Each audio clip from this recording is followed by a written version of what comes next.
the single most respected voice in the pandemic.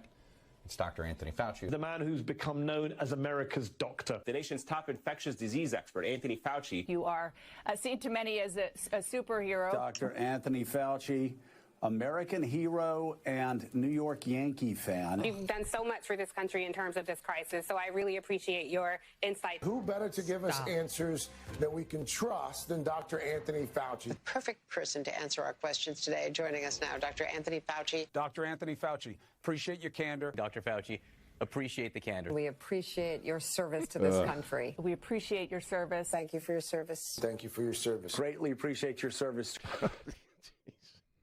Fauci lied, and people died.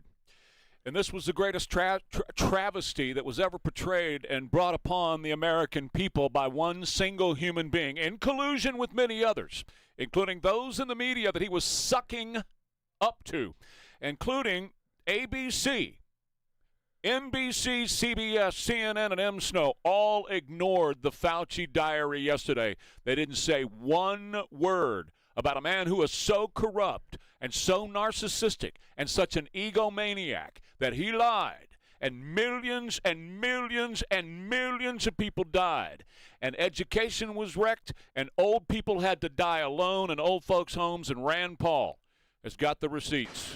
You know, one of the biggest items that we found in there was that in January of 2020, he already was acknowledging that the virus didn't originate in the marketplace. For years, he's been telling, if you interviewed him last week, he's probably still telling you the reason we think it came from nature is because they had these exotic animals, and that's where SARS came from previously. But he knew, he already knew.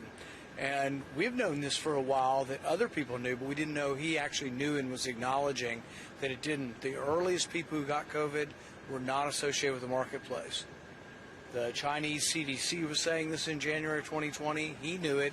He told Dear Diary, but to the public, he commissioned this paper called Proximal Origins, and in it, they go on and on saying it's implausible that it came from the lab, and we're really convinced it came from these wild animals in the marketplace. But that level of dishonesty is really astounding. Anthony Fauci cared about one person in all of this, and that's Anthony Fauci. And he has to, well, meet his maker soon, or at some point he's going to meet his maker. And when he does, he's going to have to answer for the deaths of millions of people worldwide. He was given a pardon prospectively from the last administration. We don't know if it was an auto pen pardon. It doesn't really matter for legality purposes. But Americans want to know, a lot of them, is there going to be any accountability for trillions of dollars lost, children's education destroyed, and public health reputation, public health industry reputation shattered? Yeah, and millions of people injured.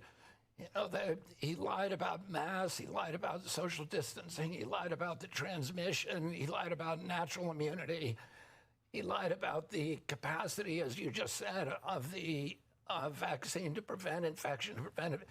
He got vaccinated in a very, very public press conference in January of 2020. And then 5 months later, he had, and this is the first time that we knew this from the diary, he had a pulmonary infarction, which is one of the adverse events that NIH, CDC, and FDA said are expected from the vaccine. He never told anybody. He got treated for it privately by the best doctors in America. At the same time, he was telling everybody that that was not an adverse event. He was given. This is who we're talking about, Anthony Fauci, a man who put us all in peril by lying to us, by lying in front of the cameras every single day, and knowing that he was lying, and now we know it for sure because it's all in his own hand. Over 1,000 pages of this thing. I mean, I still don't know. We don't know how Rand Paul came into possession of this as a result of his investigation. But this guy sat and wrote this crap down.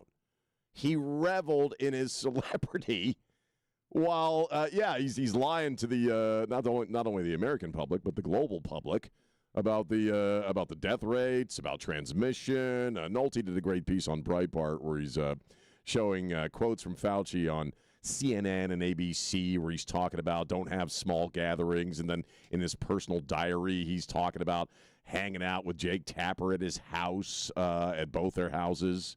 The guy's sick. I mean, we're really not learning anything that you and I didn't already know about this guy because we used to talk about this back in the day.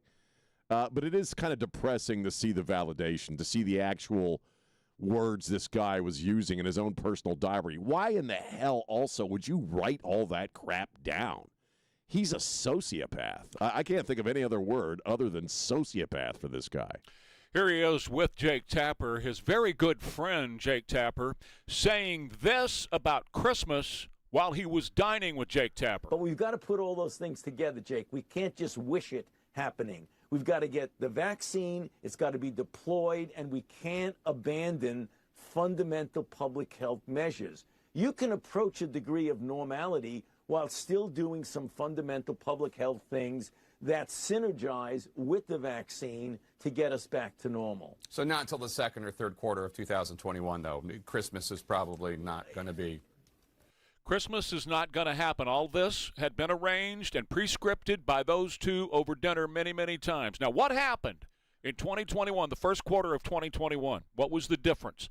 That's when Joe Biden took the oath of office to be president of the United States. They were making this as miserable as they possibly could through the Trump years, and then they were going to release the light and make it all great because here is the very vaccine that's going to fix it all. And when he was questioned, and nobody knew that he's over there sucking up to Jake Tapper while he's telling you, do not get together. That's what I just said. Yeah, don't have small gatherings. Do not get together. No, in November, he said no Thanksgiving for your family. But he's with Jake Tapper, and when he was called out on it, Jake Tapper went on television in 2020. The White House campaign to undermine Dr. Fauci is dishonest, it's disgusting, it's deranged, and at a time of a deadly pandemic, it is the ultimate in irresponsibility. This is who we're dealing with. We're dealing with a pathological liar who is a narcissist, an egomaniac. He lied, and people died. Well, like I was saying, he's talking about don't have small gatherings while he's having small gatherings with people from the media. Now, the other question is, okay, Jake Tapper is equally a sociopath because he was in all this. Any media person this guy was having din-din with and social gatherings with, while, meanwhile, they're going on the air and telling you and me not to do that because you'll be a murderer, you'll be a mass murderer. This is mass. They're all sociopaths. It's really hard to fathom. I mean, again, it's not like we didn't know this or suspected it, but when you really see it in print in his own words, it's really disturbing as hell. We're talking tens of millions of people that died, and this guy is just reveling in his celebrity. He's reveling in the celebrity he has achieved because of a global pandemic. I mean, I'm glad I can't wrap my mind around that. He's going on television and reading emails that were sent to him. Here's one that says, I got my first dose of the Fauci ouchie. I had a dream that I got the COVID-19 vaccine and met Dr. Fauci afterwards. I told him that I bought his bobblehead, and he was super cool about it. I saw your bobblehead today. Did you like it? Yeah, it was amazing. It was great. PPL made fun of these Dr. Fauci prayer candles, but we got my dad one for his birthday in November. So he lit it every night, and everyone in my immediate family was fully vaccinated, so maybe there's something there. I need like a Fauci candle and the Fauci bobblehead right next to each other. Happy Man Crush Monday to this hero. Thank you, Dr. Fauci, for all your hard work. We appreciate your intelligence, honest, bravery, compassion. We love you. Well, that's very nice to say. We all went through it with loved ones. We had older folks who were in assisted living that we couldn't even go into the assisted living and see anymore. They couldn't even open windows at assisted living so you could talk through the window to your loved one who was dying inside.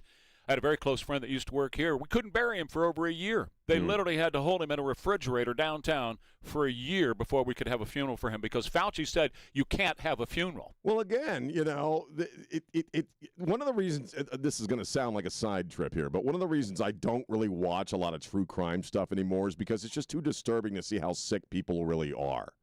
And I'm having the exact same reaction with Fauci in that this guy's ego, now we always knew this, but to actually read his own words and to see how much joy he was deriving from his celebrity while people are dying, as you pointed out, people are dying in old folks' home. People aren't able to say goodbye to their parents. because they're dying and I can't go see them. Everybody on the planet was affected by this, and he's yucking it up about bobbleheads. Now, again, what do you think about this idea? I mean, all of the media people that he was involved with who are texting him after interviews, hey, were you happy with that? You know, aren't they equally as sociopathic as he is? They all were having a great time with this guy. I think it's very interesting, though. The very same day we get this diary, we also get the report proving that many of them are being paid by China. Isn't that interesting? Well, I yeah. wonder if they were being paid by China then, because China was knee-deep in all of this as well. Right. So wouldn't it make sense that if they, these very people like the Tappers of the world that we're talking about in the media, if they were on the payroll of China and they were bolstering this and lying to the American people every day? That's what I believe was going on. They work for China. They don't work for ABC or NBC. I agree, or but they CNN. also took joy in it. That's what I kept saying. Just said. What do you think about the fact that they also reveled in his celebrity? Well, they're sick. I mean, that's a level of sickness that I don't think we all, Well, I just said any they're of us, sick. have ever seen with our own eyes. They're horrible, and they always have been. For anybody who's ever trusted these people, going back to Walter Cronkite, you're nuts if you trust these people. If you trust any of them, because this is who they are. This is the real American journalism as it exists today. The good ones are out. They're out doing private stuff on X. The bad ones are still employed by CNN and ABC and the rest of them. Right. That's where they are. Yeah. Let me tell you about my friends over at Stevens Roofing, the great guys at Stevens. They're ready to do a roof inspection for you to show you exactly what needs to be done, if anything needs to be done, to fix or replace your roof. Metal roofing, composition roofing specialist for over 43 years in San Antonio. Stevens has been the team to take care of your roof, no matter what the situation is. Now, we had all that rain last week, and I always say after a good rainstorm like that, it's a good idea to have the experts at Stevens Roofing come out and give you a free, no-obligation roof inspection. That's right. They don't try to talk you into work that you certainly do not need. That's why they've been around for so long, and they're locally owned and experienced in our type of roof and our type of weather here. They do it all, too, whether it's residential or commercial. They're ready to handle your situation at Stevens Roofing. Just call them up. They'll come see you. That's Stevens Roofing, 210-785-0994. Very hot, upper 90s today, 78 now, KTSA.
With Ware and Rima. You know, we've got two stories that we're dealing with today in the beginning of this week that validate a lot of the stuff that we were talking about during the Biden administration and during COVID. Because now we also have these tapes with the Robert Hur investigation with Joe Biden and this guy, Mark Zwanitzer, about the book. And I listened to about 15 minutes of the excerpts that they released yesterday. And he sounds like my mom when my mom was at early onset, when my mom was kind of at the beginning of not really knowing what the hell was going on. I mean, this guy couldn't remember names of people in his own cabinet. This guy is having to remind him. And again, between that and the Fauci diary, we are learning that everything that we suspected about the cover-up involving Biden, Catherine Herridge, I know when I was out, she had put out some stuff about China possibly, blackmail and pretty much owned Biden's ass, which you and I had talked about back in the day that explained the balloon thing. I think you're right in your opening statement that China is behind a lot of this stuff in as far as their relationship with the media and whomever is in office.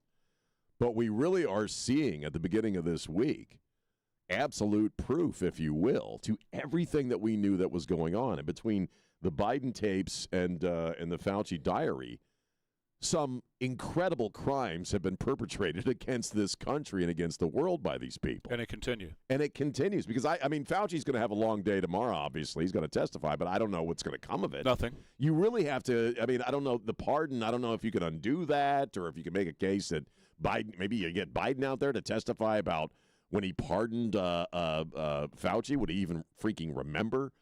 So I don't know the legality of what you can actually do to a guy like Fauci.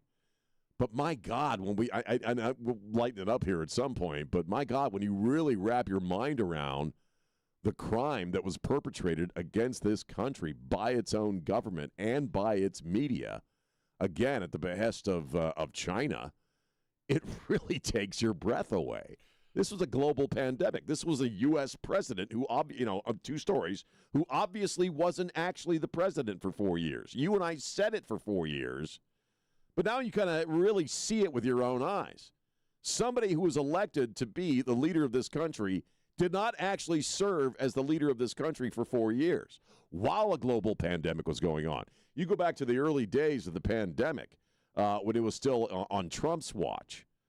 And the very people who called you a mass murderer if you didn't get the vaccine once Joe Biden took office were conversely telling you before he took office that it was Trump's virus, it'll kill you, don't get it. Joe Biden himself said, I'm not going to get it. Kamala Harris said she's not going to get it. I mean, this is a crime that was two crimes. First off, the lie that we actually had an elected president. And secondly, everything surrounding Fauci and the global pandemic, horrific crimes perpetrated against people, against the country, and against the world. It's really stunning. And again, with you, I don't know what's going to happen as a result of learning all this or validating it. I suspect nothing.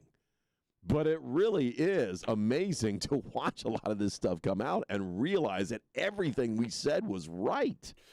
The only thing that can happen tomorrow is if he lies again tomorrow. In other words, it's based on how Rand Paul crafts the questions. And if Rand Paul crafts the questions in such a way that Anthony Fauci decides in order to cover up his past lies, he has to continue a lie, right? Because now we know the truth through the diaries. So if he lies tomorrow, that's not covered with the pardon.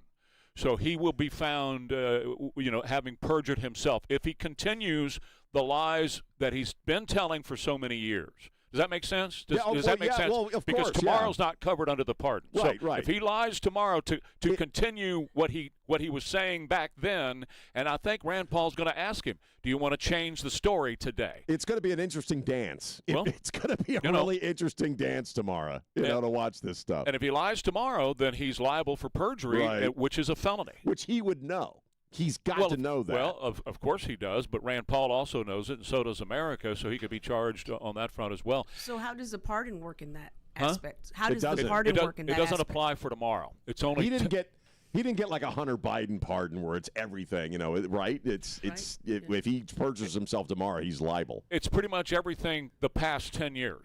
It's not. It has nothing to do with anything in the future. correct. It has nothing to do with today or tomorrow. It has to do with the past 10 years. The other part of that on the Biden thing, what is significant about that and I listened to most of it, it's chilling when you listen to this.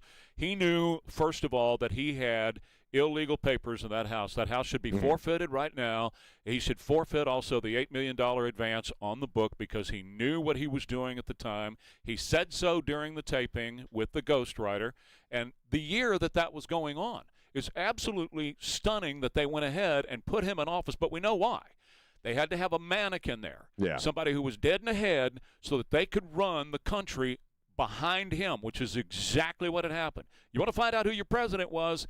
He was the same guy that became president in 2009. Same guy. You've been saying that all along, Same guy. I agree. So, again, sad to think that probably nothing major is going to happen, but it really does take your breath away when you see it with your own eyes and hear it with your own ears, man. It's terrible. A New Bath Today is the company to turn to for a complete bathroom renovation. And, they started out as safe showers because they built a very safe shower, and it's a gorgeous shower with a low step-up entry and no grout to worry about, so you don't have all that mold setting in there. You got beautiful fixtures and everything else.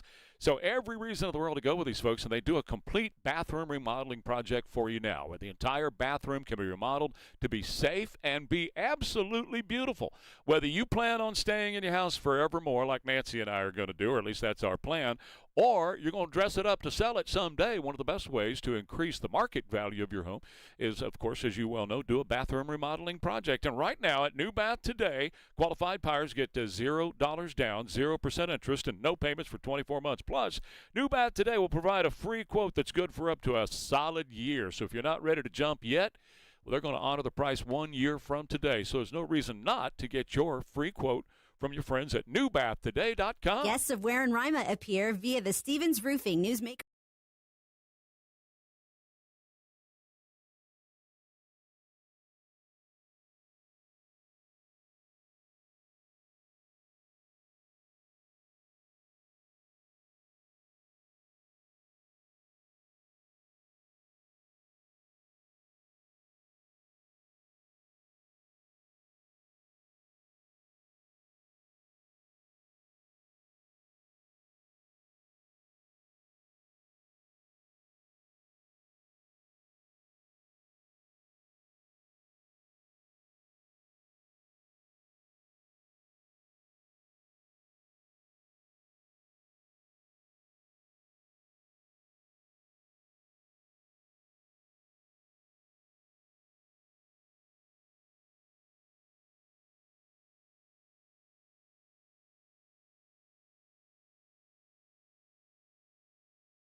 Christian, at 6:35, we're Ware and Rima, KTSA. So not only was Fauci a threat to all of us, and a lot of people died because he lied, and he was all wrapped up in his own ego. He cared more about his celebrity than he did about you and your mama living through the pandemic, and your kiddos as well. He could give a crap less who lived and died. What he cared about was his fame and his fortune, which grew exponentially. So not only was that going on at the same time, but now we're headed into a new era where if patriots do not stand up this year, we lose the country, and we lose it to a bunch of commie sickos. The people you mentioned, the names you mentioned, AOC, Bernie, the Squad, Omar, these are people who even 10 or 15 years ago but would have been relegated to the outer extreme fringes of the Democrat Party. They're now the center of the party. They're the heart of the party. They're the soul of the party. So the Democrats have become a party of freaks, weirdos, losers, and crazies. But you can't laugh it off because it's deadly serious. Yes. When you give these people power, everything you know and love in this world falls apart. You have chaos, corruption, decay, violence, poverty. This is Stephen Miller, the White House counsel, and he's just an outstanding spokesperson for all of this. He knows this stuff inside and out. More people would do well to listen to Stephen Miller, and the Democrats know that. That's why they trash his reputation whenever they can. Democrat Socialists of America, and they're now the rising force. They are the main force, Sean, in the Democrat Party. It's a very important point. They're not socialists, by the way. They're communists. That's my point. Yes, exactly. They are communists. They call themselves the Democrat Socialists. They believe in total state control of capital. So this is a philosophy. This is an ideology.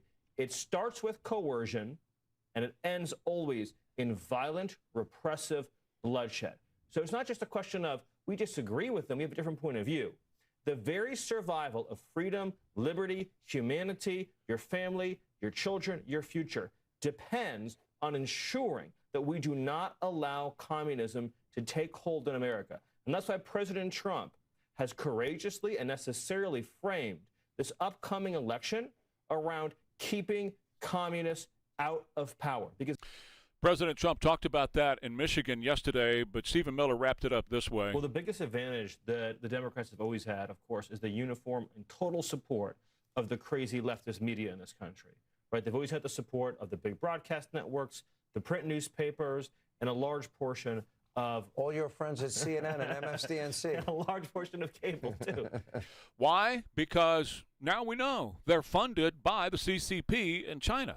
And yet we can't get the Republicans, I'm not talking about Democrats, I'm talking about Republicans. We can't get the Republicans in the Senate to pass the Save America Act to save this country. You don't have the votes? This is John Thune. We don't, and I've actually I've had this conversation with the president many times, I think, as you know, and I actually suggested at one point that his team come up and sit down and visit with some of my colleagues. So they came up, met with about 20 Republican senators, and 15 were no on getting rid of the filibuster. The votes aren't there to do it. I know he thinks he can persuade people, but there are a lot of folks who are this is a hard position for a lot of Senate Republicans. So, Sean, we have new polling out today that show 82% of Americans love the Save America Act. I saw that, yeah.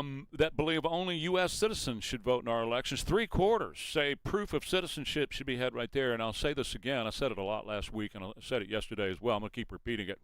Nobody gets turned away. You show up to cast your vote, and you don't have proof of citizenship, you sign an affidavit saying you're an American citizen. You go ahead and cast your vote.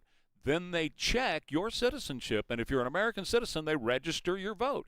If you're not an American citizen, they get rid of your vote. It's that simple. Nobody gets turned away. Yeah, I mean,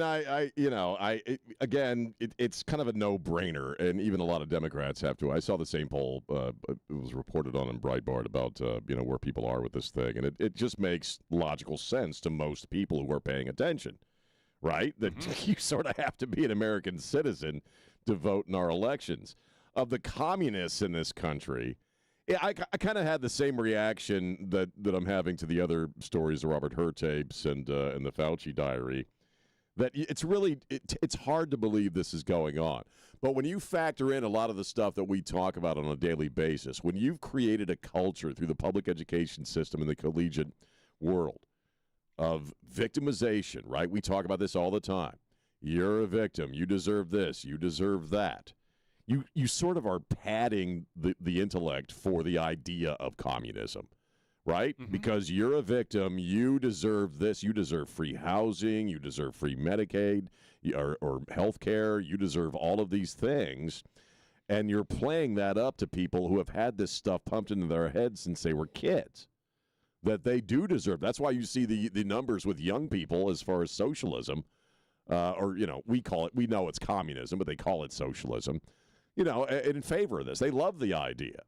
So this might be a revolution. It may happen, but it'll be a stupid revolution. It'll involve a lot of morons, which the construction of most communist nations do involve a lot of really stupid people who just aren't really paying attention or don't really have a grounding in history. Trump was talking about it in Michigan yesterday. But what was odd about the Michigan appearance, he also was talking about the next guy. And the implication, the way he was talking about the next guy, meaning the next president, is that it would be a Democrat, maybe a communist. I don't know. But, if we don't get our elections secure, we probably will end up having a communist president, whoever the person happens to be. And it's scary crap because a lot of stupid people aren't going to realize how bad this is until they've lost everything. And by that time, it'll be far too late. We have programmed people for a long time through all of our media sources, through our music, through our movies, through our television, and, of course, through the schools, primarily through the schools, but through these other outlets as well. We have programmed them to be lazy, to be self-centered. Social media did that. A lot of that social media comes from China. TikTok is a creation of China in order to program the brains of young people, and they've done it just excellently. So when they roll these people out in our elections, they are palpable to a large percentage. And I know that people will say, well, we're just talking about a very minute size. Don't, as Stephen Miller says, don't laugh it off. No. This is serious as it gets for the survival of the country. And I don't mean that hyperbolically. I mean that as serious as I can be. The future existence of our country rests on the patriots of 2026 as it did of the patriots of 1776, 250 years ago. And I didn't say Republicans. I said this is a matter for patriots to stand up, get everybody together, make sure you're at the polls with everybody, because you can't just win this by a little bit. You got to win this by a lot. You have to utterly destroy them at the polls so they have no chance of having any voice whatsoever in our country. They've already told you what they're going to do. They have made that perfectly clear. All this open borders, all this getting rid of the presidency and the Supreme Court and a unicameral Congress, all this stuff about we're not going to have the Electoral College anymore, all this stuff about getting rid of police and prisons in this country, they're telling you what they're going to do. It's not like they're trying to do it behind the scenes, real sneakily like they have in the past. They're straight up about it. And you better take Stephen Miller's warning for real when he tells you it starts this way. We're going to do grocery stores and all the stuff that we're going to do, and then it ends up with a bullet in the head. Look at what happened to the Chinese under Mao. Well, yeah, and again, it doesn't take much to sway an election, as we're finding out in some of these states where they're finding all these people who, should not have been voting who are on the voter rolls, right? We were talking about this yesterday. It really don't take much. My fear is that we really don't have a working number of how many people in this country just are not engaged. Do you know what I mean? Mm-hmm. I think a lot of them are not engaged.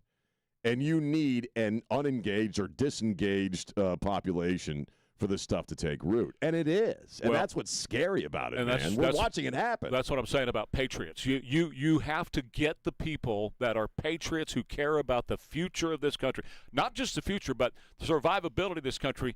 You have got to get them fired up. That means, and I know we talked about this months ago, that means everybody from preachers to thought leaders, everybody who cares about life, liberty, and the pursuit of happiness. The Declaration of Independence.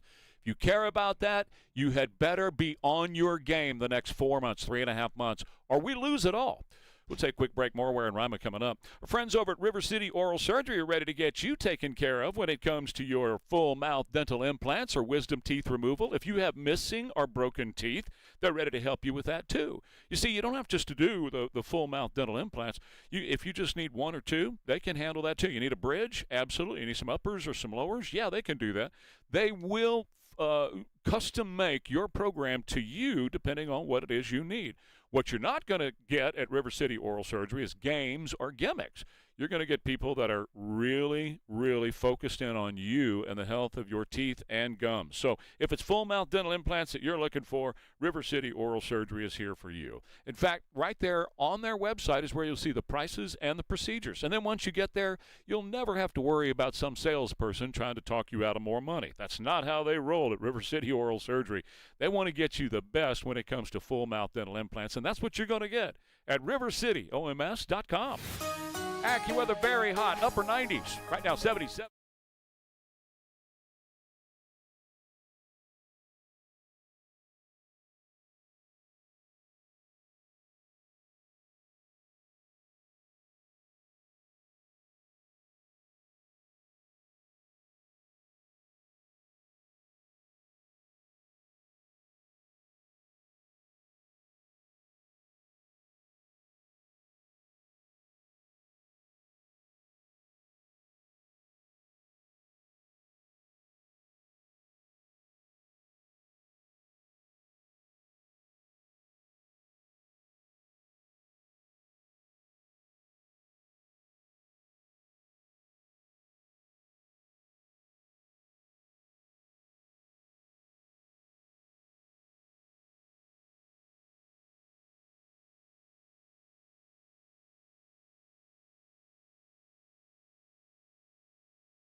God bless America.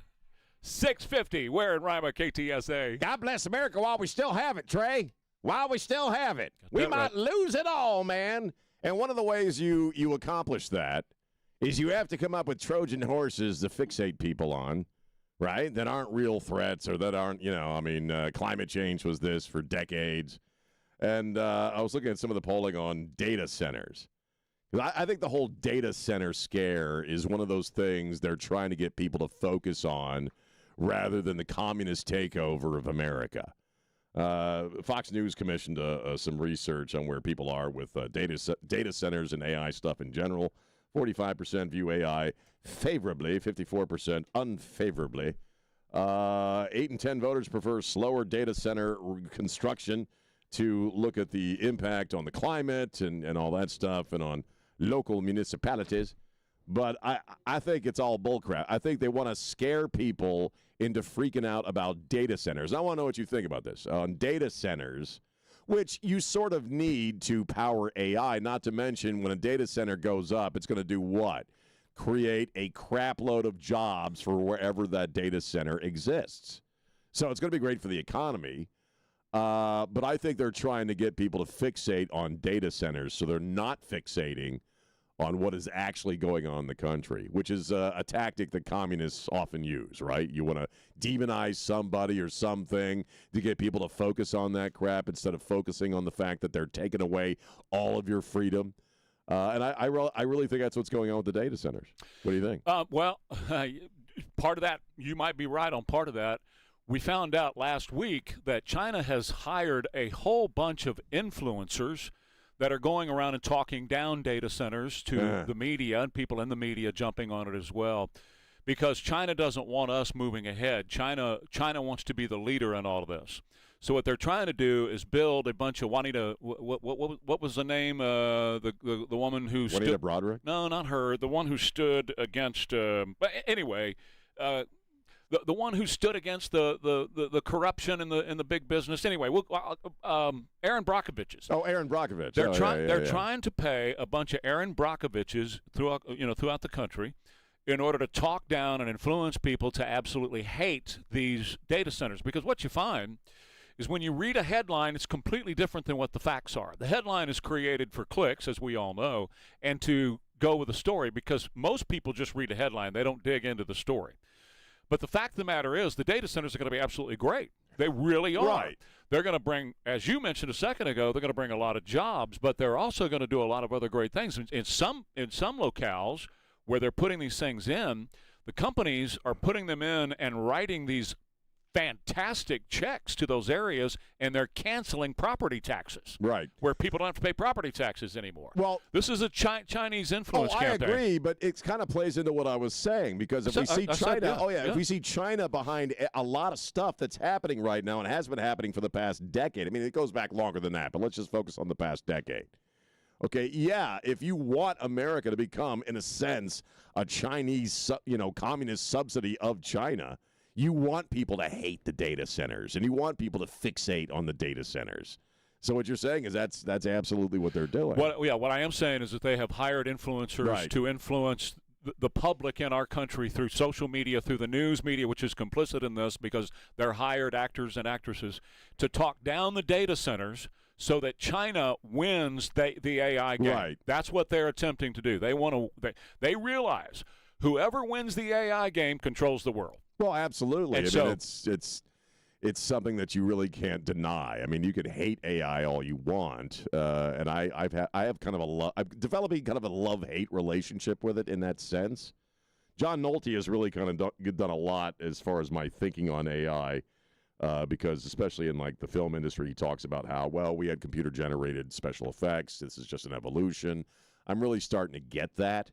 But whether you love it or hate it, it is the reality of the future and the present. AI is everything. And yeah, definitely China does not want, in a sense, Trump to win the AI war, which he is absolutely focused on. And this goes well beyond Trump, too, because he's going to be gone, and we're going to be living with whatever the results are of what we're doing now. And if we say no to these data centers, we lose the AI war to China. China rules the world. It's It really is that simple. It's Well, not I a agree. complicated thing to understand. And whoever controls the AI for the future will control the entire globe. And it's not going to be Russia, and it's not going to be India, and it's not going to be anybody else. It's between us and China. So they have hired influencers to talk down the data centers so that we will turn our backs on them and not build them here. That's the whole point. It's interesting when you look at the people who are largely against the data centers. They tend to be the very same people who are pro-socialist, right? They're white women. They're people with college degrees. I was looking at the breakdown yesterday of the study on data centers. They're all the same crowd. The people who are pro-communist, I mean, they wouldn't call it that, but the people who are pro-communist are the very same people who are hating on the data centers. So really, the propaganda war and the influencer war that China is waging is being extraordinarily successful. If you look at the facts concerning the data centers, and you look at, for example, the amount of power or water, that's what you always hear. It's going to use way too much water or way too much power. It's simply not true. The amount of power and the amount of water is not the major concern they're making it out to be. In fact, some of these data centers up in the Texas Panhandle are writing huge checks to cover the power. They're building their own power, and then they're going to give the power to the community for free. Well, that's what you're Trump a wants to homeowner, do, right? And you're a homeowner, and you won't have a CPS Right. bill. You won't have an energy bill every summer of $500-$600 during the summer. That's the reality of what these things are going to do. China cannot have us in that position. China can't have us there. We're at war with China. Well, just about every level right now. We have been for a long time. Oh, yeah. And really, the reality is much like the Iranian situation. They've been at war with us, and we've had leadership in this country colluding with them. When you go back to Anita Dunn and people like that were in the Barack Obama administration, and then the whole Joe Biden thing, going over there and picking up cash in a jet airplane with the son on Air Force Two and all that stuff going on. Well, it makes the balloon make sense. Well, yeah. And the fact that they built all these communities around our bases here in the United States to spy on us, you bet. I was off last week, so I don't know the Catherine Herridge stuff about Chinese blackmail. What did you guys find out about that? I mean, I don't know if you talked about it or not. I played her sound. No, what do you think about, I mean, what was her evidence? How did she come to that conclusion? She has, and the way I introduced her last week, she is the preeminent journalist in our country today. Yeah. She's got the goods and all this. And I just played the sound, in fact, all of it that she was talking about. That, and she busted this whole thing that Trump did on TV right before you left. She had all the goods on that, too, and the receipts last week. What was that? I'm getting the whole voting stories thing mixed up. The voting thing. Right, and, the implications of the voting thing, and that she had been reporting on that for a long time, both on Fox and CBS. It's one of the reasons she got fired at CBS. Right, she was getting that they were influencing elections. Absolutely. And China is everywhere, man. It's throughout our entire society right now. On every corner with a restaurant. Back in a minute, more Ware and Rima, KTSA. Imagine a clinic.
Well, it's 7:05. Let me get you some quick hits here, some bits and pieces.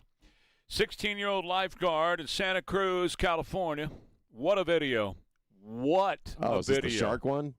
No, this is the one where he went out in the water to save the 10-year-old kid. Yeah. The lifeguard's name, he's 16, his name is Ryder. That's no last name. And it is, I put it on the X count, it is some of the most incredible video I've ever seen in my life. The 16-year-old, if you hate that generation of people right now, you watch him and he'll give you hope for that generation. He goes diving into that water, no regard for his own life. He grabs this 10-year-old, and he fights and struggles, and these waves are gigantic, and they're hitting him and knocking him down and sucking him under, and he still keeps bobbing up and coming up with that kid in his arm time and time again. And hopefully President Trump will call him to the White House and give him the nation's highest civilian honor, as Eric Trump is trying to get his daddy to do, because that kid, that 16-year-old, deserves it. It's really powerful video to watch because, you know, growing up on the beach or, you know, near the water, you're told as far back as you can remember, if somebody is drowning, it can take you down because they're struggling. They're just flailing. You know, even a 10-year-old kid can take you down. And so watching that guy go out there, yeah, very impressive. That was my first job. Lifeguard? Yep, other than mowing yards, lifeguard at the neighborhood pool. Wow. Well, it was great. It was absolutely great to watch this kid do what he did. Yeah. And I'm glad you saw it. I don't know if anybody else saw it, but it's just amazing video. I saw that, but then I saw another guy rescue a shark, which was that also takes some cojones. Well, they had another guy got arrested because he's bringing sharks in from Puget Sound up in Seattle, and he's wrestling them. That's a bad idea. Well, it's against the law because it kills all their babies when he tosses them back in. Right. So, the Pentagon is awarding $10 million to Mike Rowe's Works Foundation to train young Americans to build and repair submarines and boats and ships and stuff like that. Aircraft, too, the next generation of builders for our future. And Mike Rowe doesn't get one penny out of that foundation. So our government's given that foundation $10 million to train young people to go in there and do that. So that's great. It's wonderful. Well, he's been a big trade school guy for a long time, and, you know, getting young people to work and to come up with a trade. And he's just he's a good guy. He's a smart guy. I've always enjoyed him. The son of Kansas City Chiefs offensive coordinator Eric Bieniemy has been arrested, shot his mother a number of times yesterday. She's in stable condition, but the son is now being held on a huge bond. I don't even think a bond has been issued yet.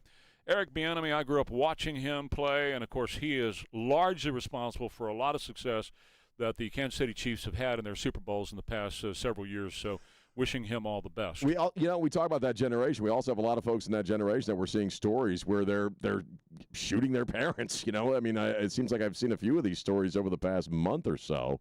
Have we ever gotten any information as to motive or anything like that? Yeah, I mean, I saw it break yesterday, so I wouldn't imagine we would. They haven't said anything more. But holy crap, I'd seen a story last week where a kid shot his mom over an argument over something, and it's depressing. That was a bad story. In a supermarket in Toronto, a woman walks over to the British section because they have a British section in the supermarket, and she's looking at all the various stuff that's available in the British section of the supermarket. Just in the British section of the Canadian supermarket, and I'm so glad that they've got all of my favourite British things. Like these are so good. I'm going to explain in a second.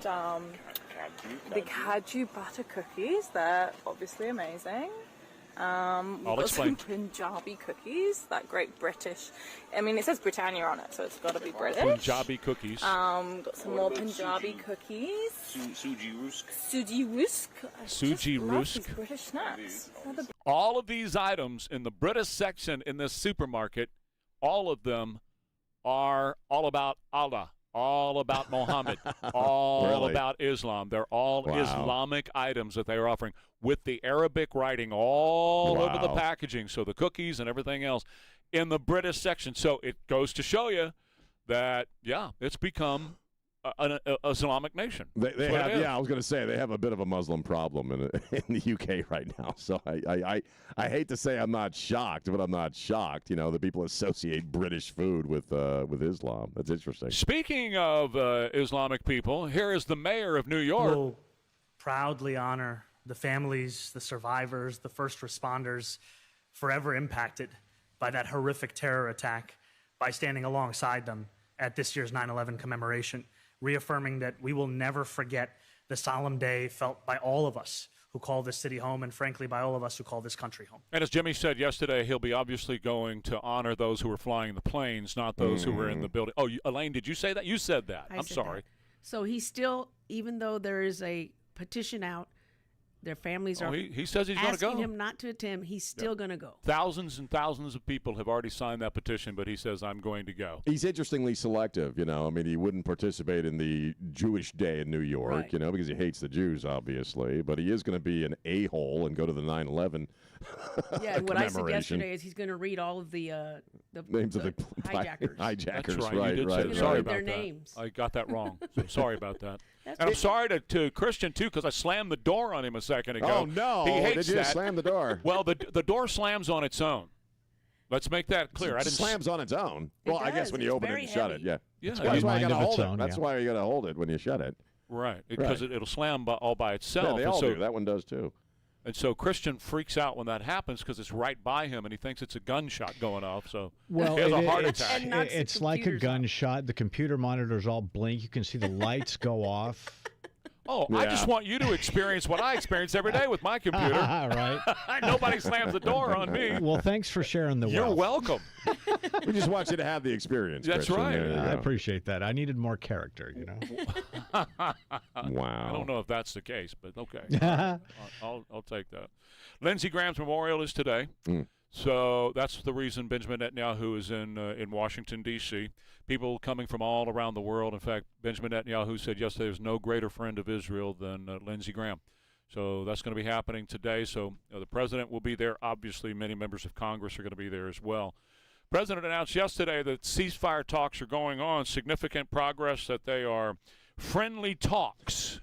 Friendly talks. He said that in Michigan. Yeah, that's interesting. I just have a little idea. I'm going to throw it out here in just a minute. But first of all, let me get the news out here. Significant progress. Qatar, Pakistan, and Egypt. I'm sorry. I'm from South Texas. I shouldn't say Pakistan. I ought to say it like Barack says it. Pakistan. Trump has no set deadline, but they're very deep in friendly talks. Economic fury is working splendidly. In fact, you know what? Scott Bessent is probably a bigger participant in this than is Pete Hegseth, because Scott Bessent is the one who is strangling this country. Economic fury. That. Yeah. That's what I'm talking about. Yeah. And they can't pay their soldiers and their fighters anymore. And they're looking at a possible run on the banks maybe as early as today or tomorrow, people clearing the banks out in Iran because it's upside down. They have 360% inflation over there right now. That's true. We think it's crazy with over 2% here. They got 360 over there. Well, the economic way is usually the best way. But I do have a question, though. We're hearing more about Pickaxe Mountain, and you had talked about that. We talked about that yesterday. And they're seeing them. There's a lot of activity around Pickaxe Mountain. This is where they could move all these centrifuges very deep underground. Mike, and I know I'm kind of going off the track here. You're doing the economic thing with Bessent, but why haven't we bombed the crap out of Pickaxe Mountain yet? I'll tell you why. And we've talked about. I've brought this up before many times. The items that are in, and they are there. They moved them from the Tants over to Pickaxe Mountain. We know that. We saw them move the centrifuges. Right. In fact, they have what's called a centrifuge assembly line in Pickaxe Mountain. Like 3,000 of them or something like that, or 6,000? Over 6,000 that they moved. Right. So now they probably have 10 or 12,000 down in there. It's estimated. But there's nothing. We can't get to it. The only way we can get to it, as I was saying earlier, is boots on the ground. You got to go in there with people. We have to go inside a Pickaxe Mountain. You can't bomb it from the outside like we did right. Fordo. You've got to do it from the inside out, which will be bloody, be horrible. We're looking at a situation. Midterms coming up. No nation this country especially, is not going to want to put anybody on the ground over there for a mission like that. But couldn't you bomb the people going in and out of it, in a sense? Sure, but they'll just keep sending more and more people in and out of the place. And they were talking about bombing the entrances and the exits and just sealing the place up. But they have the equipment there to move all of that. So it's the only way to get to pickaxe and what's underneath, because it is so many meters under the earth. Our bombs will not do it. Even our bunker busters, even the Moab, the other, it's too deep. They will not do it. I don't know that you're going to need to, though. I'm getting the feeling that with economic fury and the pressure that Trump is applying every few days with this campaign, that we're doing a great job as far as nailing them for a few days and then coming back and supplying our guys again while we negotiate with them and then nailing them some more back and forth.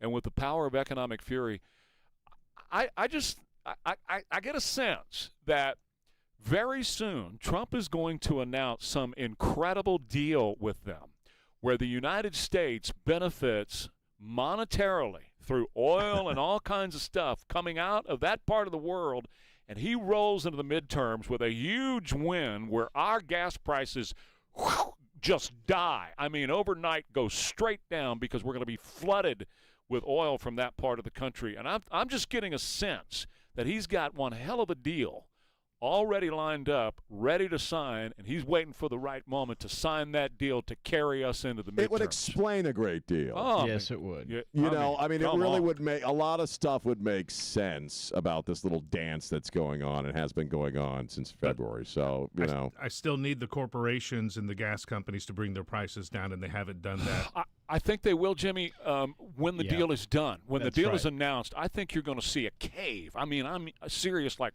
two in the $2 range. I could see that happening. And when that happens and he rolls into the midterms like that, he can't do it too soon. You don't want to shoot it too soon. Timing is everything. People forget. Yep. That's right. Timing is everything. Again, that would explain the back and forth leading up to the midterms. Because Iran, with them, it feels like it's a lot of the kinds of attacks that they're engaging in. It's almost like they're trying to goad him into some major action. Do you know what I mean? Which would be probably horrible. The deal might already be done. But you know what I'm saying? Like they would love for them to get him to the point where he's all right. I got But the deal might already be done. They might not be trying to goad him into anything, because if the deal's already done and he's sitting on it, because what you can't do is put it out too soon. And then all of a sudden they come up with other stuff to try to kill you before the midterms. You take that and you carry that on into the midterms. It just seems he is way too confident of our position. Other than what we're seeing, your eyes are telling you one thing, and the media is telling you one thing. We're losing this. It's out of control. Well, it's horrible. They're blah blah full blah. of crap. And that man is a steel trap. He is way confident. He's so I just got always this. been like that. And he always shines a turd. The man, he sits among a bunch of gold and stuff. Well, I'm sorry for my language, but that's a fact. He can take a turd and put gold on it. He can take a turd and put gold on it, and, man, it's beautiful and shiny, and I think that's what's happening. Well, most of the time when he works something out, it's financially beneficial for everybody because, that's that's what gets people's attention. Venezuela. Yeah, absolutely. We are That's it. Go right ahead, there. Christian. I was going to echo what Sean said before he said it. Trump is not a politician. No, he's a businessman. He's a businessman, and that is going to be the result. He's a money guy. And I think that's what we're looking at. Sorry to bring that up in the middle of all this other stuff, but I think that's what we're looking at is this is going to be the thing that's going to carry us through the midterms. I agree. And these Democrats, socialists, communists, they won't have an answer to that. Well, they really They really won't. won't. They can't answer the simplest policy questions anyway. So, with a big win in Iran for Trump, they wouldn't know what to say. Just think about this. I know, Jimmy, we got to go, but let me think about this for just a second. Was it all a plan to run these gas prices up the way they are and then cut them by 50%? You're nodding. Cut them. See how I'm thinking? Yes, you cut I them do. by 50% right before the midterm. So you go from $4 a gallon down to $2 a gallon right before the midterms. Well, happy days are here, and I'm voting with ours. Let's go to the day. beach. Let's go to the beach. That wins the day if that happens. I remember a shoe company that was in Windsor Park Mall back in the day, and when they would advertise a big shoe sale for the weekend, the Monday and Tuesday prior, they would double the price of their shoes. And so when you went in on Saturday, it was a 50% off sale, but they weren't losing any money. That's right. All right. So what if that whole deal has been, let's run these up to $4 a gallon, and we're going to hit you with a huge price decrease, right? I don't know. We'll see. All right, Jimmy's waving at me. So let me tell you about Alamo water softeners. They are just absolutely the best. I have mentioned on a number of occasions when Nancy and I had ours, the first one installed in 2009, it was an immediate improvement in the water quality at the warehouse, and that improvement has just gotten better as time goes on. I just think the world of the Townsend family, who owns Alamo Water Softeners, and they have since my very good friend Alan Townsend came up with the concept and the idea in 2009, and he allowed me graciously to be the very first customer of Alamo Water Softeners, and we absolutely love it. And right now, they've got this complete all-in-one bundle that is just amazing. Check this out. A premium water care water softener, reverse osmosis drinking water system, leak detection protection, and a water heater, all designed to help improve the quality of the water at your house. And you get it for an incredible price, and for qualified homeowners, 36 months, 0% financing. So you can get it done now and enjoy their money for the next 36 months at AlamoWaterSofteners.com. Very hot, upper 90s today, 78 right now, KTSA.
Everybody wants you. They do. 723, Ware and Rima, KTSA. Well, I got a lighter story here, but just very briefly. Boy, we got a couple of long days in a sense of TV watching, because we got the Lindsey Graham Memorial today and the Anthony Fauci testimony tomorrow. It's going to be a long day, a couple of days in front of the tube, man, for guys like us. This is an interesting story. I'm not a hiker. I don't climb stuff, or I need to walk a little more. I need to get my lazy ass on the elliptical every now and again, or whatever that thing is in my living room, and work out. But I don't hike. I don't take long walks. I sure as hell don't go up mountains, and I used to live near mountains. I don't, try to crawl up them or anything like that. It's not my thing. But David Cifaldi he's a former emergency room nurse. And he is in a park somewhere in Montana, in Granite Peak. And he's this is late in July, this month, July, around the 20th. And he's hiking with a couple of dudes. And at some point, I think he trips or loses his footing, and he falls. You know, they have these hiking sticks. I don't know what the name is because I don't hike, but the little sticks. That's good enough. The stick things that you help you walk. They look like ski poles. They look like ski If poles. nobody's seen them. That's what they look like. And he falls forward and impales himself with one of these sticks, one of these poles. It goes through, I think, his thigh or something like that. Again, he's an former emergency room nurse. And let me just throw this out there. Nurses are some of my favorite people. Nurses are the heart and soul and the spine of the medical profession. They really, truly are. And this thing goes through his body, and he doesn't freak out. He keeps his cool. He realizes it hasn't hit any major organs. He's not bleeding. I guess the pain is manageable. It's probably fairly numb in that sense. Dude walks instead of having his buddies call for like a helicopter to show up or anything like that. Dude walks 10 miles with this pole sticking through his body. And then whenever they get to wherever they are, obviously then they have the rescue or the first responders come and pick the guy up. But that's an amazing thing. We're talking about amazing things that people have done, like the 16-year-old you were talking about rescued this 10-year-old boy. I think that's an amazing thing.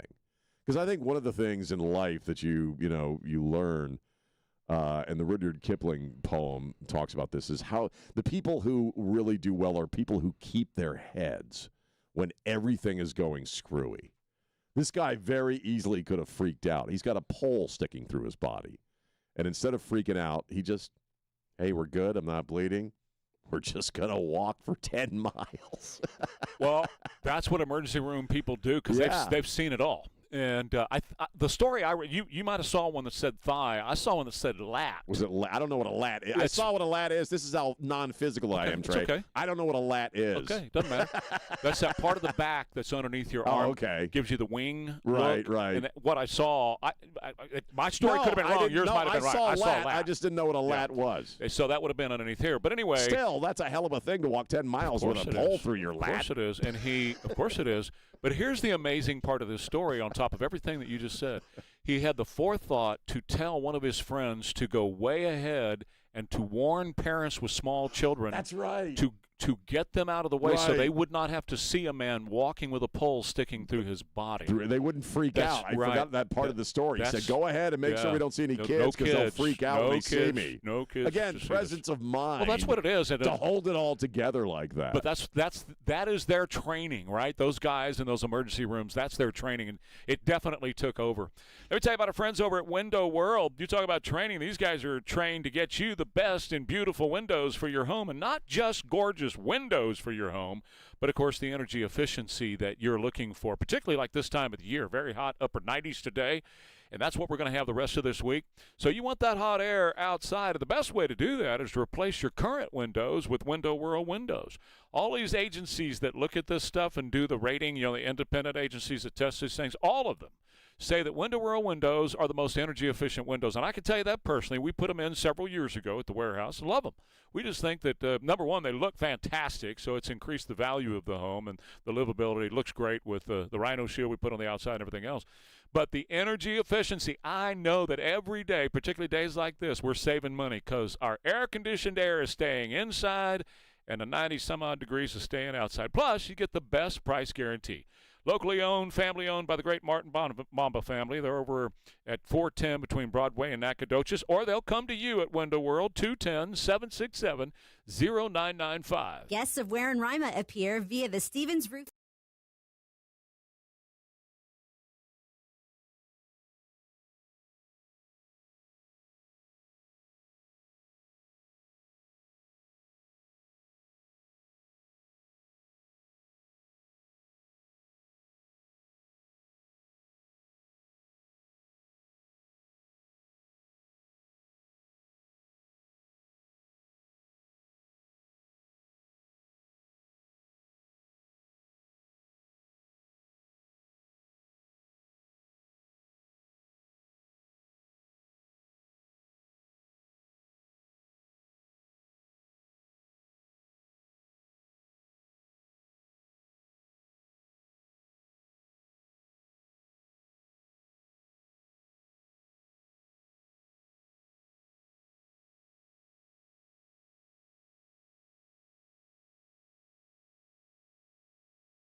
103. We're Ware and Rima, KTSA. President Trump is live on TV, so let's go ahead and dip into that just briefly here. See what he's talking about. Lindsey Graham right now because his memorial's today. Mostly politics and talk about things they're doing, and a very powerful force when he got behind something. And I know he thought golfing with you, it was the most intriguing, fun thing that he could ever do. And he would also mix the perfect things he loved so much, and that was work and fun and being with somebody with great influence like yourself. And I know that on the top of his mind was the war in Iran. I know you're going to be talking about that today with the Prime Minister, Benjamin Netanyahu. And you're going to be, we hear that you're talking right now with leaders on Iran. But Iran has come out publicly and said, we're not talking to the U.S. We're going to pause as long as they're paused. We are talking a little while ago because. So could you tell me who you're talking to, Mr. President? For some reason, we can be in the midst of a beautiful discussion, and they'll come out and say, we're not talking, or we didn't discuss nuclear. Well, that's all we discussed because they'll never have a nuclear weapon. They understand that. And we have had some very good talks, and very interesting with Lindsey. He was very much a hawk, as you would say, on Iran. And over the last few weeks, I would say that he became like, if you could make a deal, it's better making a deal in this case than just destroying the rest of the country. We've destroyed most of it, frankly. But he was somebody that said it's a good time to make a deal, nice time to make a deal. What does a good deal look like? Now, I wouldn't say necessarily he feels that way about Ukraine. He's very militant about. I mean, Lindsey liked war, to be honest with you, okay? You know, I said, you're a nice guy. How come you like war so much? He was a guy that liked war. I jokingly say, and there's nothing funny about it, but he's never seen a war that he didn't like. He was very much into that, and for good reason. He felt that way. Some other people feel that way, but he was very much very strong on the military. And I built a great military, and he helped me. We built it during my first term, and we use it now. But I built a great military. His sister Darlene was interviewed recently. You probably saw that with Sean Hannity, and she said. Yes. He didn't love war. He loved peace, and he loved the end of war, but sometimes war is necessary. You say that Iran will not have a nuclear weapon. There are reports now that Netanyahu is going to talk to you about ongoing excavation at Pickaxe Mountain, construction vehicles entering and exiting tunnels, paving new access roads. Satellite imagery and intel indicates that Iran is actively constructing and fortifying Pickaxe Mountain. How will we respond? Well, I don't need Bibi to tell me that. Bibi's telling me that because he wants me to stay involved. I mean, I don't necessarily. We have the finest, because of Space Force, we have the greatest cameras in the world focused on. We know exactly what's going on. But, no, I heard Bibi announce that. I said, why don't you just tell it to me? Why do you have to announce it to the world? I know exactly what's going on at Pickaxe. It's not a big problem. We took out their nuclear sites, and we'll have to take out Pickaxe if we don't make a deal. If we don't make a deal, we'll take it out very easily. Right. And so, Mr. President, Netanyahu, as you said, you know exactly what he's going to say. Mr. President, we got to keep this war going. At the same time, I know that there are Republican officials in Washington, D.C. who have an eye on November, and they're going, Mr. President, you got to wrap it up. So you got two different messages. Wrap it up, keep going. Wrap it up, keep going. Well, I have a third message because I have many Republicans that want me to keep going and do it. I mean, we pounded the hell out of them. They have no Navy. They have no Air Force. Their Army's been really badly mortified. So many other, you look at their defense, their air defense, it's gone. All of their radar is gone. Most of their weaponry is gone. Most of their manufacturing is gone. And you look but I have some Republicans said, well, why don't we hit them harder? So, it's like at some point. So you have a lot of competing factions. You have a group of people that want it to be obliterated in the truest sense of the word. Then you have a group that says this is actually a good time to make a deal for them. If they don't make a deal, then I go back and I finish the job. But that's going to take them forever to rebuild. Already, it'll take them many years to ever rebuild. And if I go back and finish up the job, as some people would like, with the bridges, with the very easy. I could take out most of their bridges in less than an hour. Less than an hour. But, it takes them 10 years to build a bridge. Bridges take the longest, and power plants are second. I can knock out the power plants. Within one day, all of their power plants would be gone. All right, and we're back here now. That's why I think, as I was saying the last half hour, I think he's got a deal. Some sort of economic deal is going to be the end of this, and the Iranians will have no choice other than to sign on. I don't think he's kind of signaling that right there. So it'll be interesting to watch in the next few days to see what actually comes out of this. But I got a feeling that he's got an economic plan already put together. It's going to benefit us in a big way. I hope so. That'd be great. You know, it is interesting though the way he talks about Netanyahu. It's kind of the same way he talks about a lot of world leaders. They're just buds hanging out. Yeah, Bibi's putting that out there, but you know, he's going to come and talk to me about it. You know what I mean? Like there's a familiarity that you don't normally see with an American president. Well, keep in mind, he's known these guys forever. Oh, yeah. You know, he has personal relationships with them. And whatever he's going to do today, his intention is to speak eyeball to eyeball with Bibi, stuff he doesn't want to say through anybody else or even on the secure phone. But he wants to say it today to his face. Right. We've never seen a president talk this way. We've never seen a president in general like Trump before. And I guess going back to our earlier conversation, he's just not a politician. No. He's a guy. He is who he is, whether he's talking to a guy on a construction site or he's talking to the Prime Minister of Israel. It's amazing. And when he's gone, you'll never see another like him. No, you never will. I concur. There's not any more like him. It was interesting, though. Did you pick up when he was in Michigan and he started talking about the next guy is going to take credit for my economy and, you know, just remember that I did it? He's kind of talking. In that one moment, I thought it was interesting because he was talking about the next president almost as if it's a foregone conclusion that it's not going to be Rubio. It's not going to be a Republican. I just thought that was interesting. I don't have any great analysis of it, but I thought it was. Well, that's always the case too. I mean, there's a lot of lag time, and so you typically have whatever they leave you for at least a little while. But what I mean is he's talking about the president as if it's not J.D. Vance or it's not Rubio or it's not a Republican. You know what I'm saying? He's talking about as if it's a Democrat who would take. I see what you're saying about the timing. Mm-hmm. Because people also claim that they inherit. He was talking yesterday about inheriting a mess. I mean, they all talk about this stuff. Mm-hmm. It's just the vibe I got is he was talking almost as if it's a foregone conclusion that somebody he would not want would be in the office. Because somebody, if it was Rubio or J.D. Vance, they would be certainly crediting Donald Trump with a great economy. Do you know what I'm saying? Mm-hmm. Yeah, he absolutely. He may be thinking the whole Obama thing. Remember, the reason he's in office is because of Barack Obama. Right. Oh, I agree. Yeah, absolutely. After 2 terms of that guy, certainly. I mean, a guy like Trump was going to do great.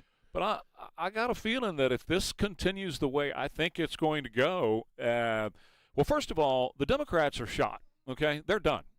They are turning into the Communist Party, and when people start to catch on and realize what they're talking about with open borders and getting rid of prisons and getting rid of cops, they're going to totally reject. Americans are going to totally reject that. No, it's going to be over.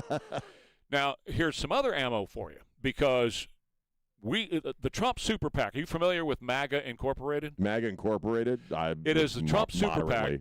He has $400 million that he's sitting on and zero debt. The Republican Party has $128 million and zero debt that they are sitting on. So the DNC is sitting on a lot of debt, though, right? What's that? The DNC are sitting on a lot of debt. That is correct. So you're talking about close to $700 million ready for the midterms between MAGA Incorporated at 428. Just call it 450 because they're making about $18 million a month. In June, it was over $18 million in 1 month. We don't know the July numbers yet, of course. So there's a lot of cash, and it's just cash that's sitting there ready for the midterms. And he's going to start spending it. And the same thing is true with the Republican National Convention or party. They have 128 and no debt, zero debt. As you were just saying, the Democrats, they're deep in debt, and they have been for a long time. In fact, they had to put up their headquarters in D.C. yesterday as collateral just so that they could have a $15 million loan. They have $18 million cash in hand, but they got $16 million in debt. So they've only got $2 million to run the midterms off of, right? But, of course, they get a lot of in-kind donations through ABC and CBS and CNN, who are all in it for them, and everybody online and all that kind of stuff. But You get a deal out of Iran here this summer that's going to bring the gas prices way down. They crashed yesterday. They went down almost 9% yesterday. Yeah, when there's no fighting, they go down. That's when there's right. fighting, they go up. So you get that done, and you got all that cash on hand, and then you've got the message from the commies that want to get rid of police and close our prisons and transition your kids and open up our border, all that stuff that they can hammer them with. The Republicans look like they're in the best shape they have ever been in for a midterms. But you and I have both talked about how they can screw that up royally. They've got to keep playing that chick from over the weekend, that Rory chick, the co-chair, the DNC, that crap with Shannon Bream. They got to play over and over again. Tallarico's comments. I mean, they got to get this stuff out there, though, because there are a lot of people who are disengaged. Well, in fact, that's right. And what they're going to do is, in order to get help from MAGA Incorporated, you have to focus your campaign around the big, beautiful bill. If you're a senator or a candidate for senator and you're running in whatever state and you want the help from MAGA Incorporated, some of that $400 million to run, then they have some very specific – this is the first time the Republicans ever done this. They have some very specific messaging for you to go by. And that means the big, beautiful bill, no tax on tips, no tax on Social Security, no tax on overtime, all of those things. Your campaign has to hammer that message home. And if you do that, then they're going to support you with some of that $400 million. That's the first time. Remember, Republicans have never had coalesced around a specific message. Well, we talk about this all the time, that the Democrats are always on the same talking points. But I think you're right. I think you got to, no tax on tips and talk about all the great stuff. But don't you also have to play their own words against them as far as all the commie stuff and no prisons and all that? Yeah, and we had this conversation last week because I said, let me do that. You talk about, I took stuff from one of his speeches last week and I played it one right after the other where he's talking about the economy, right. And the economy, and the things that he has done. The economy looks fantastic. In fact, here's another economic story from this morning. It's kind of breaking news, but so with all the deportations and with the canceling of TPS for the Haitians, these companies that own these elder care services, they're having to hire American workers at double the wages they were paying the Haitians for the same labor. Oh, right. All that cheap labor is leaving the country, so Americans are now making more money, and with more money that they're making, they're spreading that money around. And remember, the more money you make, the more money Americans make, that means more money you spend in the economy. Because you have more money. People who are economically happy are going to vote for the people they believe are responsible for that. Not only that, but if you have more money, you have more money to spend, and the economy grows out of that. It's all and interconnected. So that's why this economy is building on top of itself over and over again. And so he's got a message there that he can talk about as well, is rising wages. So you play all of that stuff back to back to back, and when it comes to stuff like the communism and all that, you make sure that you're putting that stuff out through your ads. I think you got to play their own words over. You've been talking about that with Tallarico. You've got to put that crap out there. Well, and you got to go to the Spencer Pratt thing, too, which is look around. Look around. If you just look around and you see what's going on around you, there's a lot of positive things that are happening. And you might be in a negative spot going, I want to get out of this. I want to join the positive stuff. So if you're in Chicago, Illinois, where they're killing black people every single day, you might want to say, because the president brought this up yesterday, he saved New Orleans, Louisiana. It was dying because of all the crime that was, right behind Memphis as murder capital. Pretty much, yeah. Right. So anyway, there's some very good things to talk about. And if he gets this Iranian thing solved and we end up economically benefiting from Iran and their oil, good night, Democrats. Ain't nobody going to vote Democrat. It's not going to happen. Especially not with the communist message. No. They're not going to. That's not going to win the day for them. Been a big gift. This has been a big gift. I hope. Well, I can tell you about another great company, and that's our friends over at Knightley Insurance Group. That's Knightley with a K. If you're headed into your Medicare years and you're thinking about what you're going to do with your Medicare choices, before you make any decisions, before you click on anything on the Medicare website, even before you go to the Medicare website, visit with our friends at Knightley Insurance Group. Again, that's Knightley with a K. See, they are the Medicare experts, and their advice is absolutely free to you. It doesn't cost you anything to get the advice of our friends at Knightley Insurance Group. And when their advice is working for you, you can sit back and know that you will have the best in Medicare choices. Even if you've already made those choices and those decisions and you have a change in something like a prescription or anything else, your friends at Nightly Insurance Group will consult with you on how to make those changes the best way for you, the most affordable outcome for you as well. This is something that's way too important to just try to figure out yourself. Get some expert advice behind you when you're dealing with Medicare and dealing with, especially with that website, which can be hard to deal with on occasion. And Nightly Insurance Group is here for you. And again, it won't cost you anything to get their clear guidance from Nightly Insurance Group at nightlyinsuranceGroup.com. Very hot today, upper 90s for the highs, 78 right now, KTSA. Good morning. Got a new trouble spot, Highway 90. This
Ware and Rima, KTSA. Well, some pop culture stuff instead of geopolitics just for a moment.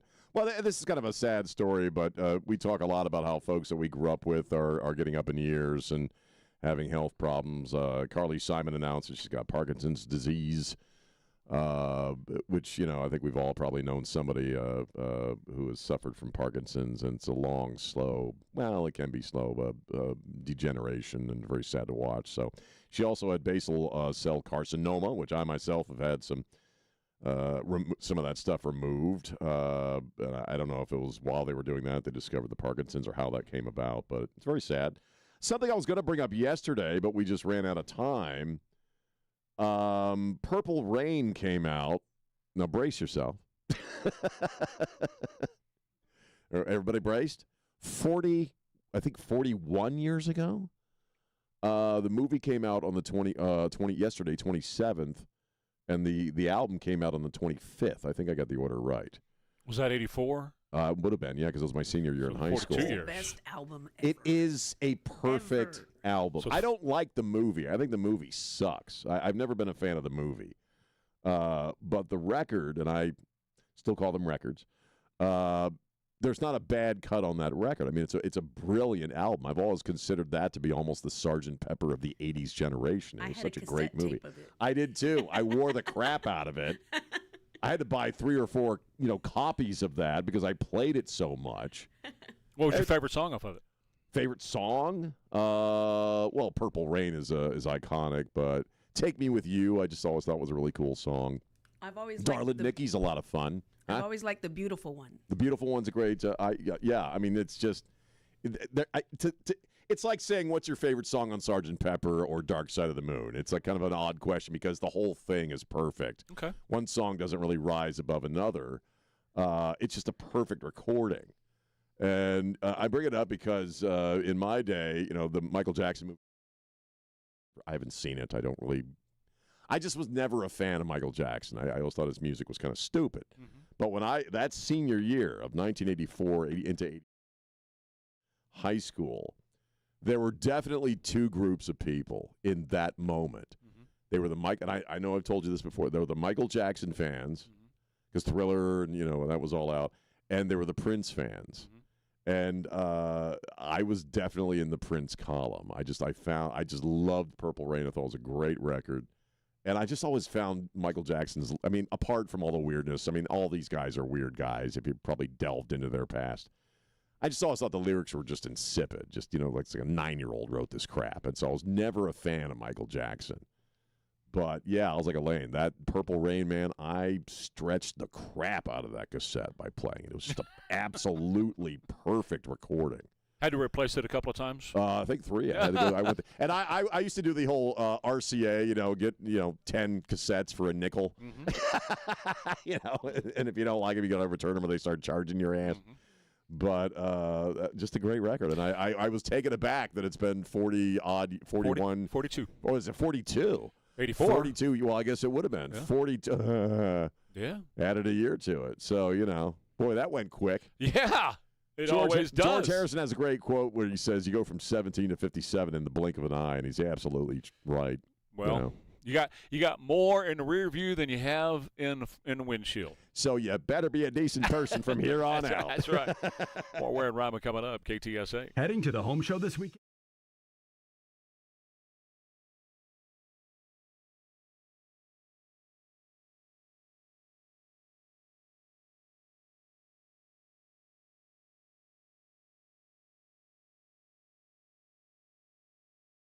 Or upgrade to a 60K model for just $2,195. These prices include installation on a pre-plumb loop, so you won't have to worry about hidden fees. But that's not all. They also offer whole house filters and reverse osmosis systems, all designed to meet your family's filtration needs at their simple price. At Simple Water Softeners, they keep it simple. And when it's simple, it's affordable. Call Simple Water Softeners today at 210-960-2555 for a quick, no-hassle, over-the-phone quote. Or visit simplewatersofteners.com to learn more. That number again, 210-960-2555. That's 210-960-2555. And online at simplewatersofteners.com. Hey, it's Sean. If your AC is struggling, my friends at John Wayne can help you fast. Call John Wayne for HVAC, plumbing, and electrical. One company for the whole house. You get straight answers and clear options with no pressure. Now, if you think you need a new AC system, get a free estimate from John Wayne. Especially if another company told you that you need a big repair or a full replacement, get a free save you from replacing a system you might not need to replace. Plus, a free estimate helps you compare your options and make a smart decision. John Wayne can inspect your system, explain what's going on.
The executive order directs the Department of Homeland Security to compile a list of verified U.S. citizens who are eligible to vote, while also instructing the USPS to create new rules that would toughen requirements for states conducting voting by mail.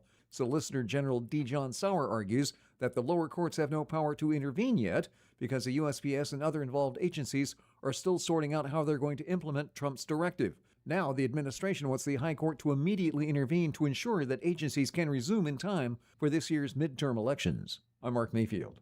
France and Israel do not allow mail-in voting, and neither does most of Latin America. 2 people are under arrest after a man was found dead inside a plastic bag at a West Side home on Sunday. They are Margaret Brown and Christopher Henson, both charged with tampering with evidence. That's a third-degree felony. The name of the man found dead is yet to be released. He's a white male. He's from out of state, and that's all I can tell you at this point. Sheriff Javier Salazar says the man's death will likely be ruled a homicide, but that's not confirmed. But it could mean additional charges. We got the latest on this developing story on the front page at KTSA.com. The fight over flock cameras is heating up in the Lone Star State, and some state lawmakers are talking about a ban. State Representative Mitch Little says the crime-fighting tool is also tracking average drivers without their consent. They're being surveilled, and this is a concern for people who are not criminals. In the Houston suburb of Baytown, a police officer potential misuse of the flock license plate reader system, and a Pasadena cop resigned after he was caught using data for stalking. We have an obligation to guard our rights to be free from unnecessary and illegal searches and seizures. John Cruz, KTSA News. Time now to get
and customer satisfaction and get unlimited everything for just $35 a month. Call 1-888-FREEDOM or visit Consumer Cellular online or in-store today.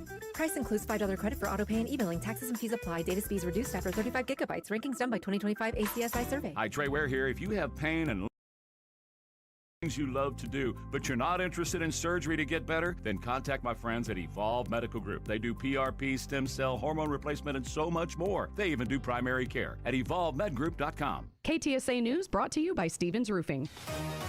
KTSA News Time is 8:05. Got a few slowdowns as you head out this morning. Let's get the latest here with KTSA Time Saver Traffic. Good morning. We are working a few trouble spots. 90 eastbound approaching 1604. That's an accident. Left lane is causing delays from FM 471. On 35 southbound before you get to Judson, that wreck just cleared. Still have a stall at 410 eastbound. That off-ramp to get onto Crossroads. That stall has the off-ramp partially blocked. 281 northbound Tacoma, that stall's been moved off a main lane, now off to the shoulder. I'm Debbie Alcacer, KTSA Time Saver Traffic. Very hot for the next couple of days. Partly sunny today, the high of 98. Breezy this evening, clear, warm, and humid with the low 78 along the Riverwalk and 73 in the Hill Country. Mostly sunny to start, then some high thin clouds for Wednesday, the high back to 98. I'm meteorologist Jason Caterina with your KTSA Stevens Roofing AccuWeather forecast. It's warming up, 78 degrees right now. The real feel 91 at San Antonio's severe weather station. I'm Christian Blood. Stay connected. News Talk 550 KTSA and FM 1071.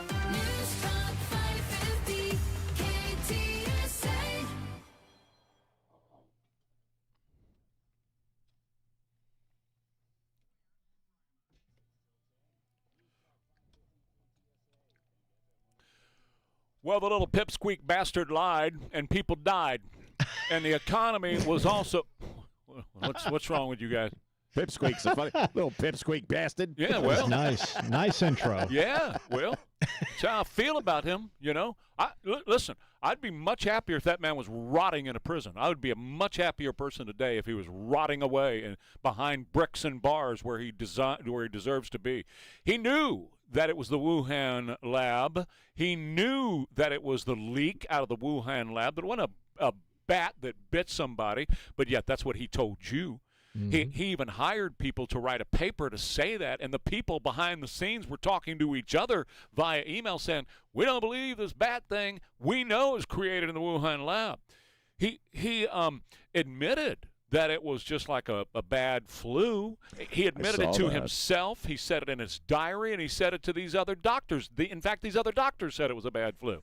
I talked about yesterday the numbers that he was talking about, the 0.2%, the 0.3%, and he would come out and say, no, the fatality rate's 3 and 4%. You need to lock down the whole country. That he actually got off, and I don't know if I mean that literally, but he actually got off on the power of locking down the country. He's the one who went on television and said, I ain't never locked a school down, but then behind the scenes to his diary, he's telling his diary, I'm so proud that I locked down the schools and half the country too. He got the vaccine, and he got a heart infarction himself through getting the vaccine. And then he came out. He didn't say anything to anybody about that. Instead of saying, hey, my heart is all messed up now from getting the vaccine, instead of doing that, he comes out and says, everybody gets 4 or 5 boosters. The more boosters you get, the healthier you're going to be. Right. It is fascinating, the idea that he would want it public.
expert Anthony Fauci. You are seen to many as a superhero. Dr. Anthony Fauci, American hero and New York Yankee fan. And they just go on and on and on. Now, let's talk about tomorrow. Well, can I just toss it in? What do you think about the idea of now that everybody is seeing this? Everybody is now, some people won't because the press will cover it up, but everybody is seeing this guy's own words about this egomaniacal trip he was on. Does that, it's in and of itself in some way become a punishment for that guy? Well, not everybody's seeing it. That is the issue. The Republican conservative echo chamber is seeing it. ABC, NBC, Right. I wrote them all down. CBS, CNN, MSNO, New York Times, Washington Post. None of them have touched. None of them have touched the diary. Not a one of them have said a word about the diary. All the stuff we're talking about, where he is admitting in private to himself how he's lying to the people, none of that's getting out and being widely disseminated. And it won't be tomorrow because ABC, NBC, CBS, CNN, MSNO, and the rest of them, they're not going to cover the hearings tomorrow either. They're not going to report on what comes out of these hearings at all. They are in a cover-up operation because everybody's life was affected by this guy. Everybody made money off of this deal. Trillions of dollars was made off of this deal, and they've got to cover it up. And that's sad because they are going to cover it up because they're neck deep into this thing with him as well. And that's the real tragic aspect of this story is that a lot of people aren't going to end up knowing about it, and they should because every human being should be horrified by this. I'm sorry to keep interrupting you, but You're fine. You're fine. You guys asked in the first hour what could happen out of this. Is he going to go to jail? Is anything going to happen? Chances are not. And the question came up a couple of hours ago when we were talking about this. What about the pardon? And I said it depends on how Rand Paul runs this thing tomorrow and how he phrases the questions. In other words, the pardon does not apply to today forward. The pardon only covers the past 10 years. So if tomorrow Rand Paul says to him, okay, do you want to continue with what you've been saying, even though in my hands I have your diary that says directly the opposite of what you have been saying publicly, including under oath? Do you want to continue under oath saying those same things, or would you like to change and say something different now? Fauci's going to be on the hot seat. If he sticks with his previous testimony, he will perjure himself tomorrow, or he denies his diary. And he says, I was lying. Well, I'm not disagreeing with you. He's got to do something. Lying to myself. At the hearing, Rand Paul is running it. But yes. Is it going to be Democrats Of course. asking questions Of and course. Republicans? Of So course. what if a good majority of the Democrats don't show up? Well, who knows? They've done that in the past, but they probably want to show up and save him. They want to give him a little out. But who knows what's going to happen? The bottom line is, if he perjures himself tomorrow, in other words, if he sticks with his previous testimony, that will be perjury, and that is not a misdemeanor. That is a felony, and you can go to prison for perjury. Now, it's a very rare thing, and we proved that with Bill Clinton and on. I mean, James Comey and Jim Clapper and John Brennan and the rest of them who raised their hands and promised to tell the truth, and they neglected to do so. The same is true with Anthony Fauci. But here is Rand Paul talking about it. In January of 2020, he already was acknowledging that the virus didn't originate in the marketplace. For years, he's been telling, if you interviewed him last week, he's probably still telling you the reason we think it came from nature is because they had these exotic animals, and that's where SARS came from previously. But he knew. He already knew. So if tomorrow he asks Anthony Fauci, where did the virus come from? And Anthony Fauci sticks with his story that a bat bit somebody, that's perjury because he wrote to himself that it came from the Wuhan lab. So which is it, Anthony? I have your words to yourself right here. You said it came from the Wuhan lab right here. Now, did it come from the Wuhan lab or did the bat bite somebody? Which is it? I don't think he's a stupid man, but it was remarkably stupid to write all this stuff down. Well, here's the thing, Sean. Do you know why would you do that? Because he had everybody covering for him. I just played for you all the people from the media. So he figured at that time it was never going to be a problem. He was never going to have to face any of the lies that he was telling in public. Well, that and he's an egomaniac. Well, so yeah, he was probably trying to think about when this is all over, I'm going to write a book. Yeah, but you wouldn't want write a that crap in a book. That's what's so. I mean, I agree with you. It's an act of extreme ego that he wrote over 1,000 pages of his own thoughts about this stuff, his own celebrity down, because it could be his undoing. But it could be his undoing. So why would you do that? Well, you'll have you'll have to ask them that question. But what I think what happened was this thing started out one way, and then it grew and it grew, and the more celebrity he got and the more dolls he sold and the more ouchy Fauci thing that went on, and that whole thing just snowballed, and he continued to build on it and build on it. He fed that fire, and it grew and it grew and it grew to where he was more focused on being a star than he was on taking care of business. And too many people seek that celebrity, and that is your pride goeth before a fall. If you read your Bible, you'll learn a lot of this stuff, and that's where he is right now. Ego is blinding. People are People are blinded by their own ego. It did not help how many presidents he served under. No, it doesn't. It doesn't matter. It lifts him up as untouchable. Oh yeah. Yeah, every president kissed his butt. Yeah. Since how long? Back Bush? in the 80s, yeah. Well, when he was dealing with the AIDS crisis back in the early days. He felt untouchable. And if you know anything about the AIDS crisis and his involvement in that, tons of people died because of what he did with the AIDS crisis.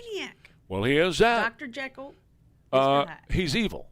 He is evil. It's quite simple. He is evil. You asked about the diaries, and we produced these. It took us about 8 months to dig these out of 11 separate servers where they had been sequestered and secreted, and we handed them over this week to Rand Paul and Ron Johnson because they already have ongoing investigations and should see this. But I think the starkest impression that you get from reading these diaries is this massive dichotomy between what he was saying privately and what he was simultaneously saying publicly. He says in his diaries on January 30th that the Wuhan lab could not possibly be the source of the virus. Oh, we know that was all false. Then, well, we all know it, but now his diary, he says he knew that. And so that's going to be the one, I'm telling you guys, tomorrow. You watch, that's going to be the one that Rand Paul is going to say, where did it come from? Did a bat bite somebody, or was it created in the lab? Because he told himself one thing, and he told us something else. And so that's where the perjury charge is going to hang, right there. It's going to be some fun TV watching, I think, all the way around. Watch and see what happens. Well, I got to tell you about Rhino Shield and Anthony LaBarbera, his son Colton at Texas Rhino Shield, ready to take care of your home, not only to make it look fantastic, but protect your home from the elements. And primarily talking about the sun's UV rays, because the sun, even when it's, got clouds and everything, the sun's UV rays are still coming down on you. But right now, we have no clouds, essentially, and so those UV rays are pounding down on your home and doing damage to the paint. The paint that you have on your home, it fades, and then it cracks, it chips, it peels, it comes off, and then you've got your boards and your hardy plank and everything else exposed. But not with Texas Rhino Shield. You don't have to worry about that for 25 years. You put it on your home, and you're good to go for 25 years. And they'll take $2,500 off the project. It's a ceramic coating. It's 9 times thicker than paint, and it is the toughest stuff you can put on your home. That's why Nancy and I put it on the warehouse. Hey, this weekend, go see it for yourself. Friday, Saturday, and Sunday. They're going to be at the Alamo Dome. That's right, booth 713 for the Home and Garden Show this coming weekend. That's Friday, Saturday, and Sunday. Come meet Anthony LaBarbera. Come meet Colton. See the team from Rhino Shield there at TexasRhinoShield.com. Very hot. Upper 90s today, 78 right now, KTSA.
We are wearing Rima KTSA. What's so funny? As he was playing the drop in there, the drums came in right at the right time. He Right. hit the post. Yeah, with the drop in. Yeah, I was doing some back timing. Started the song a little early, kept it low, brought it up, hit the guitar, and then boom, drums. Rock and So roll. proud of myself. Excellent. You should be. It sounded great. Get yourself another glass of tea. Yeah. Nice. Well, just a quick, something quick, and then I'll get into this a story that's pretty disturbing or weird or whatever you want to call it. But it is interesting how, and I started off my comments this morning with this, that whether you're talking about Fauci's diary or you're talking about the Robert Hur tapes that are coming out of Biden with his this ghostwriter guy, and I listened to about, I listened to about 15 minutes of different clips from this thing. And Robert Hur famously, or I guess infamously, said you can't really go after this guy about the documents in his garage and the classified document thing because you won't win the case because people will see a forgetful old man. And you hear these tapes, and I said this to you earlier, it sounded to me like when my mom was at the beginning of that early onset. I mean, he really can't remember much in these tapes.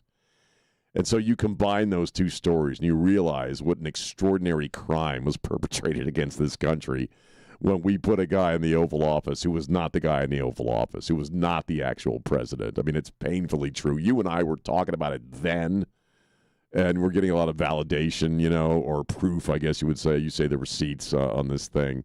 It's really disturbing to listen to, and just wanted to throw that out there. Since we're talking about medical stuff, another medical story, Emily Mitchell is receiving, going to get a $17 million settlement from a hospital, I believe in Maine, for a procedure she had in 2023. And I'm not going into this with anything but, immense respect for doctors and surgeons and nurses and some of my favorite people. But she went in to have a cyst removed, and they took out her bladder. Mm-hmm. They took out pretty much her entire bladder when they went in to remove this, which ended up being a benign cyst. And now for the rest of her life, she had to have several surgeries afterwards you can't really fix that. But, she still has to go to the bathroom. Not to get graphic here. She still has to go to the bathroom, so they had to basically rig her with some plastic tubing, in a sense, in a bag for the rest of her life. That's pretty much going to be what her world is. Well, at the first, but then they came back and they took some of her small intestine and they made a new bladder and urethra. But doesn't she still have to drain it, I think? Yeah, she has to do a catheter once a day to drain that, but she doesn't have the tubes out her back anymore. Well, I know that. Yeah, the first I knew that, but she still has to have tubing, and she still has to do that. She can't just go to the bathroom like normal human beings. It's awful because they took out her freaking bladder, and I don't know. I just saw that story, and I don't have a lot of deep analysis about it. But if you're a surgeon and you're in there, how do you not know you're taking somebody's bladder out? I mean, I've read the stories where, somebody gets mistaken for another patient, and they go in. I had that problem a couple times when I was in, where they thought I was somebody else, and bad stuff can happen. But just reading this story, I was like, how do you accidentally remove somebody's entire bladder? When I had my knee operated on the opposite knee, they wrote "no" in gigantic black marker. No, just tell the doctor, not this one. Don't touch this one. That cost him $17 million. $17 million because for the rest of her life, this is something she has to deal with one way or the other. And I mean, I'm glad, but it's still, no matter how much money you get, you really can't. The money's only going to do so much good for how you have to live for the rest of your life, man. So for $17 million, you wouldn't maybe just have a bag that you had to carry around the rest of your life? No, because I've actually had a bag, and it's really just no fun at all. I had the other bag. Yeah. In her case, they created, you were out, but they created a bladder, and it's normalized to the point where she uses a catheter. You know who else has a whole new bladder? Was Deion Sanders. That's exactly right. That's exactly right, from cancer. For $17 million, I might consider it. You'd consider giving up your bladder and peeing through a tube for the rest of your life? $17 million. For $17 million? Well, then again, me think about it. More Ware and Rima coming up at Here in Texas, HEAR, HereInTX.com. That's where you can go get tested for your hearing and see what's going on. If you know that you have hearing loss, and really usually you know it, but you know what? Sometimes you don't until you have it tested. So it's one of those things where I recommend to everybody go get tested, at least every few years or so, just to make sure that you're doing okay. But if you do need hearing correction, our friends at Here in Texas have the absolute best in hearing aid technology available to them. And it's so wide-ranging now. I mean, you can go to one of these corner stores, but you're not getting the expertise, and you're certainly not getting the level of the type of hearing aids they have at Here in Texas. They are the professionals at this. Started out in New Braunfels, and now they got another location up in Spring Branch, Dripping Springs, and they're ready to take care of you. The family at Here in Texas truly are a family, and you'll realize that when you go in and see our friends at Here in Texas as well. The first is a hearing analysis to see where you are. Then Dr. Sally and the team puts together these right hearing aids for you. They adjust them over time, and if you need updates as the technology changes, they can put you on a subscription service as well. They do accept insurance at Here, HEAR, HereInTX.com. News Talk 550 KTSA and the Gomez Law Firm present the 2026 Back to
been to the wild, wild west? I have.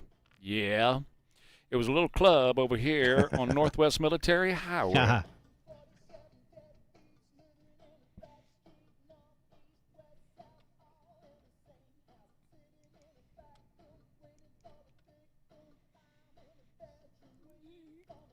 Yeah.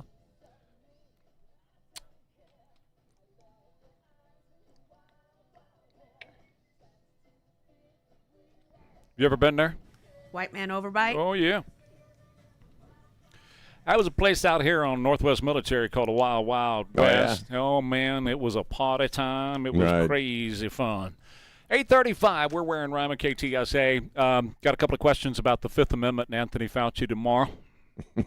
So shall we address you want to address the Fifth Amendment? Go ahead. There is no Fifth Amendment for Anthony Fauci. Doesn't exist. Because he got a presidential pardon, there is no threat of self-incrimination because he can't incriminate. For what's been done in the past. Correct. That's the brilliance of what Rand Paul has done here. He has put him in a position of he must now cooperate.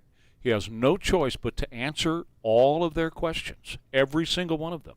He can't say Fifth Amendment. He can't say I'm not going to answer that.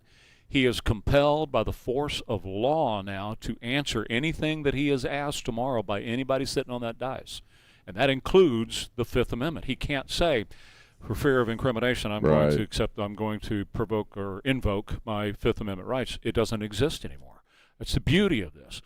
That's also something that I've talked about a lot when it comes to the second crackhead. That he should have been, is he now the first crackhead because his dad was president? I don't know which crackhead is he. He is a crackhead. He was the second crackhead. He got a promotion into the first crackhead, right? So the same thing. You could compel him to come testify about all the money that they were involved in getting from China and all these other sources. You could compel him to testify about Burisma and his dad going over there and son of a bitch, I was able to get him to shut down the investigation into my son. All those things, you could ask Hunter Biden a slew of questions, and he is compelled to answer them all. If we didn't have a bunch of gutless, nutless people who were running our Congress, if we had people with some guts and nuts who would ask these questions and straight up ask these questions to these guys, you could get some answers, but they're afraid of it. Because what they have always realized is if they do it to them, then one day them will be empowered to do it back to them. Yeah. So they've always played this gentleman's game of, I'm not going to apply pressure to you. But tomorrow, I don't think Rand Paul is going to play that game with Anthony Fauci. He's got him. No. He's got him right where he wants him. And there's not going to be Fifth Amendment protection. There's no protection covering for him at all. So, again, let me just say what I've been saying all morning. If he asked him, did it come from Wuhan or did it come from a bat? And he sticks with the bat story. We have him in writing to himself saying, no, it came from the Wuhan lab. That's going to be the linchpin that's going to either yank him down or he's going to have, at that point, he has to deny his own words to himself. Yeah, I mean, Rand Paul's really laid an interesting trap for him in that sense, and the trap is the truth. And again, I go back to something I said a little while ago. It was extraordinarily stupid of Fauci to write all this crap down. Because if you didn't have that diary, this might be a little dicier tomorrow. But I know I'm repeating myself, but it's going to be fascinating to watch. I don't know about you guys, but I've gotten into this thing of watching Brandon Gill videos. Just watching him question people. It's very entertaining. You know what I mean? What? I have a question about the questions. That's what Jack said last week. Jack said that last week? Jack and I went off on that for hours. Go ahead. No, go ahead, dude. Go ahead. Well, I was going to say what we said last week was we could put him on pay-per-view, and we would spend hours on pay-per-view watching Brandon. It's like watching the Charlie Kirk videos, any kind of hearing, any kind of questioning of a witness. What was he doing last week? He was questioning the lady at the Smithsonian. Yeah. Okay. Yeah. I don't want to get sidetracked, but I mean, I'm just saying it'll be that kind of fascinating TV watching tomorrow because basically you're going to have this intellectual duke out between how do I get this guy to perjure himself on the sitting there testifying before the Senate. Do they only get 5 minutes? Is that the time limit that Rand Paul's going to have with Fauci? Yeah. No, that's a bummer. That's all of them. Can other people give Rand more minutes. Let him take some of my minutes. I want him to have fun with Fauci. They do it all the time. Good. Yeah. But then you're going to have the purple-haired lady, the Democrat. What's her name? No, she's a House member. No, that's right. Well, I mean, they're going to be doing, I think, whoever is there is going to be doing what they normally do, I would assume, which is just you ramble and try to, protect him and redirect.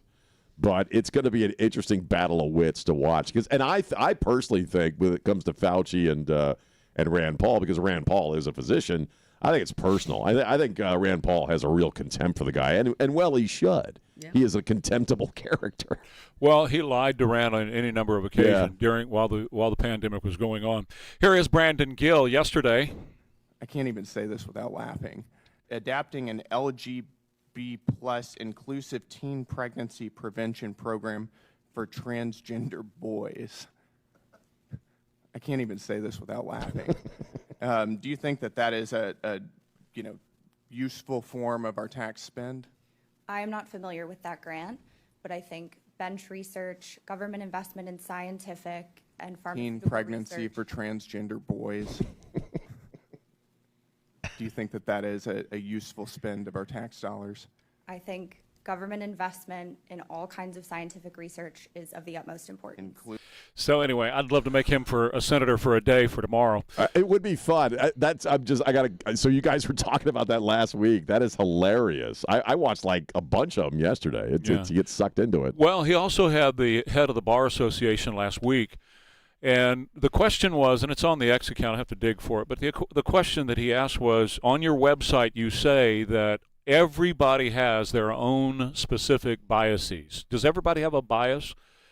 And she was dancing around that, saying, look, I'm here to represent the Bar Association. He said, I know, that's why I'm pulling it off your website. Your website says everybody has a personal bias. So have you examined your own personal bias? I'm just here to talk about that. No, and he said, what are your biases? What do you have? What do you hold against other people? And she wouldn't answer the question, and he just very calmly and coolly. The guy's 32 years old. He is very young. He reminds me of Charlie Kirk in that regard, of being a young guy who is extraordinarily smart, because that right there is the Socratic method on display. That's how you do it. Well, and his videos on his website are absolutely perfect, because he's talking about, and he is doing a great job with these videos, he's talking about how he grew up on a farm and a ranch listening to Rush Limbaugh. I didn't know that. That's amazing. That's it, because Limbaugh was pretty good in the debate there. But I mean, it's just basically it's just using a person's own words, whether it's something that they agreed to on a website because they were part of an organization, or it's something that they themselves have said. You're just using their own words and their own thoughts against them in a sense, and asking them to explain why they believe that. And it's funny to watch how they can't answer straight-up questions about their own claimed opinions. It's amazing. We'll see if Anthony Fauci can do that tomorrow. Yeah, I bet he can't, because he's in a box. Yeah. He's Rand set up a pretty interesting trap for the guy, which his own ego led him to. His own ego is why he's going to be in that hot seat tomorrow. We'll take a quick break. Let me tell you about our friends over at Evolve Medical Group. If you are living with pain and limited movement, if you're not able to do the things that you really love to do, get in touch with our friends at Evolve Medical Group and go by and have your first evaluation with Rodney. I did this over a year ago, and I feel so much better these days, guys. I get around. I move well. I'm back to working out. I'm living a very healthy lifestyle. I'm working in the yard again. I'm cooking outside again, and I am wearing Betty out on a motorcycle every single day almost. And that's what they can do for you, too. If you are in a position of having a pain, and it's consistent pain, before you go under the knife, and that's where I was, okay? I had several orthopedic surgeons telling me, you're going to have to be cut on. And I might still, at some point, who knows what this is going to lead to. I've got a lot of sports injuries and stuff like that from in the past. But so far, Evolve Medical Group has had the answer for me. They do PRP and stem cells and hormone replacement, weight loss with or without GLP-1. Heck, they do even primary care, IV medications and IV therapy for chronic fatigue and so much more. They got it all at Evolve Medical Group. And it starts out with you just getting in touch with them and going and having your evaluation done and see if they can help you like they've helped me and thousands of other folks. EvolveMedGroup.com. Very hot, upper 90s today. Right now, 78 KTSA. Good morning. Still working a couple of trouble spots. This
8:48. Ware and Rima, KTSA. I want to talk about Mamdani, but I got to take a little bit of a walk to get there. Is that cool? Sure. Cool with that? Absolutely. We were just playing the Escape Club song "Wild Wild West," and kind of triggered some memories. And I was thinking about Mamdani, and we, obviously this is every September 11th is an important remembrance. But this is we're hitting the quarter century mark this time out. 25 years since all this happened, and I think back on my own life. This is why the song kind of triggered some stuff here. In the weeks after September 11th, okay, I'm one of those guys that because I didn't grow up here, I didn't grow up in the West, I didn't grow up in the Southwest, I grew up on the East Coast, outside of Annapolis. And my whole life, I had this mythology in my head about striking out west, like a lot of Americans have had, just leaving everything right, and heading out to the West to find a new life and start your life over in the West. And it was something that I had in my head for a long, long time as a kid, and had kind of made that decision in the months leading up to September 11th, and was actually in the process of moving out, at that point to Colorado, from my home in Maryland and Delaware and Delmarva. That's where I'd grown up. And so my journey from September 11th to now kind of reflects, in a sense, 9/11 and the 25th anniversary coming up. It's been 25 freaking years since I took off and left home to travel into the West and to, find fame and fortune, or, my pan of gold, or whatever you want to call it. I remember Jack talking about this. You and I have talked about this. Because Mamdani is, they got this petition where the families of September 11th don't want him there for obvious reasons. That we could list off. I think the guy's an Islamic terrorist. He's a communist. He's all kinds of things. Allegedly, these are my opinions. But the fact that this guy is mayor of New York City after only 25 years, it only took 25 years in this country to get to the place where we really did at least the people who voted for him really did forget, or maybe they didn't know. If it's a lot of young people, they weren't alive, or maybe they were little kids when September 11th happened. But it is extremely surreal to me on occasion when you wrap your arms around the idea that this guy is the mayor of New York City. And I believe, of course, he's going about the business of destroying it. We talk about these government grocery stores, and, it's going to kill all the other retail outlets around them. They're not going to have any food on the shelves. People are going to run these things as far as clearing off the groceries or whatever. It's going to be a disaster economically for any neighborhood they plop one of these things down in. There's also the public prayers, where the loudspeakers play the Islamic prayers. It's just so surreal to me. And I don't know what your thoughts are, that it only took 25 years to get to this place. Because 25 years really is kind of it's not a long time when you really think about it. 25 years really isn't that long. And we've just kind of seen what 25 years feels like, moving from September 11th to where we are now. And the fact that it only took 25 years for a guy like this to ascend the way he did is surreal to me. Yeah, I agree.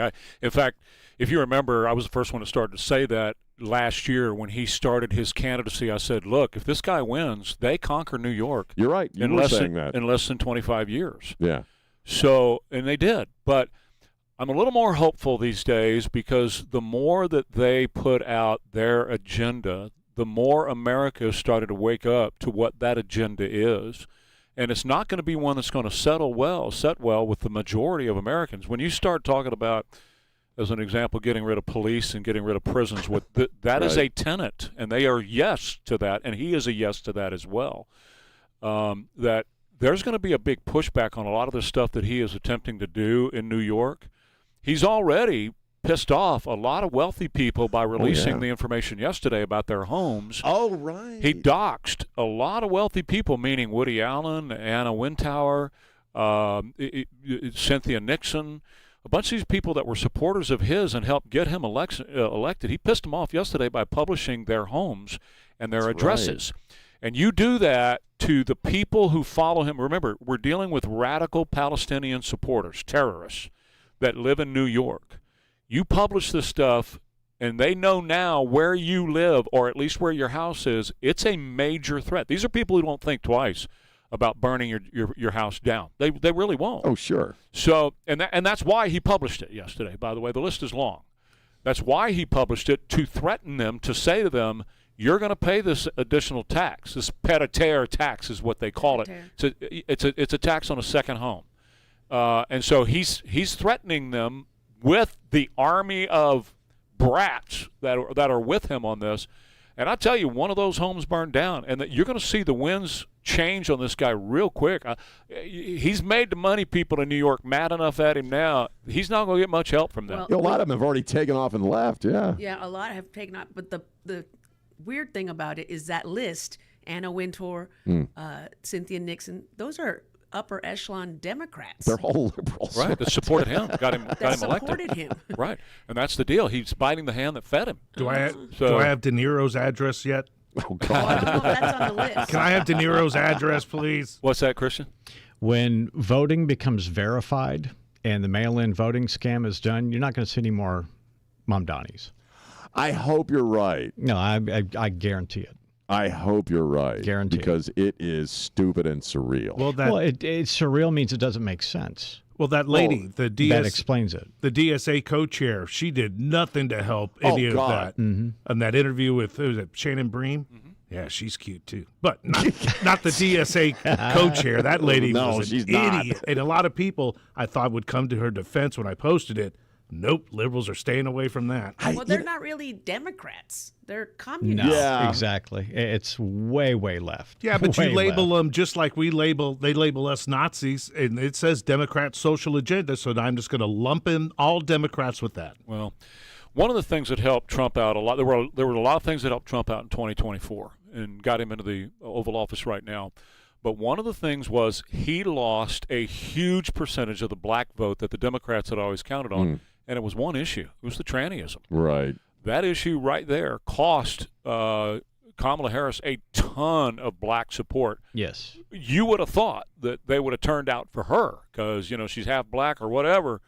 But the fact of the matter is, black people growing up in a black church, still going to the black church in America, would never back a candidate that's for chopping off the penises of little boys. I'm telling you right now. Same goes for Latinos. Oh, yeah, yeah. Well, Big time. And Christian, that's why we saw all these border counties in Texas that are typically blue as can be. They flipped to red on that topic. Well, and the open border. They had dealt with the open border. No. But it took both of those to flip that after a century. That was it. So once you get this list of what these commies want to do out there enough, there's going to be enough people who said, hell with that. That's what I was saying last hour. Like, you have to use their own words against them. You have to put that stuff out there because a lot of it is so nonsensical. I mean, no prisons, no police. People don't respond well to that. So, defunding the Pentagon? Right. Lindsey Graham's the memorial service is beginning. They do have him in the rotunda. Uh-huh. Yeah, he's going to be in the rotunda for a couple of hours today. Right. And so he'll lie in state. They will have the services. I believe they're going to take him to the church, to the cathedral for the services. Is that correct? We'll find out, but bottom line is he's there. All right, more Ware and Rima coming up, KTSA.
$400 million is what the Trump PAC has, which is called MAGA Incorporated. There's no debt. He's got $400 million in cash.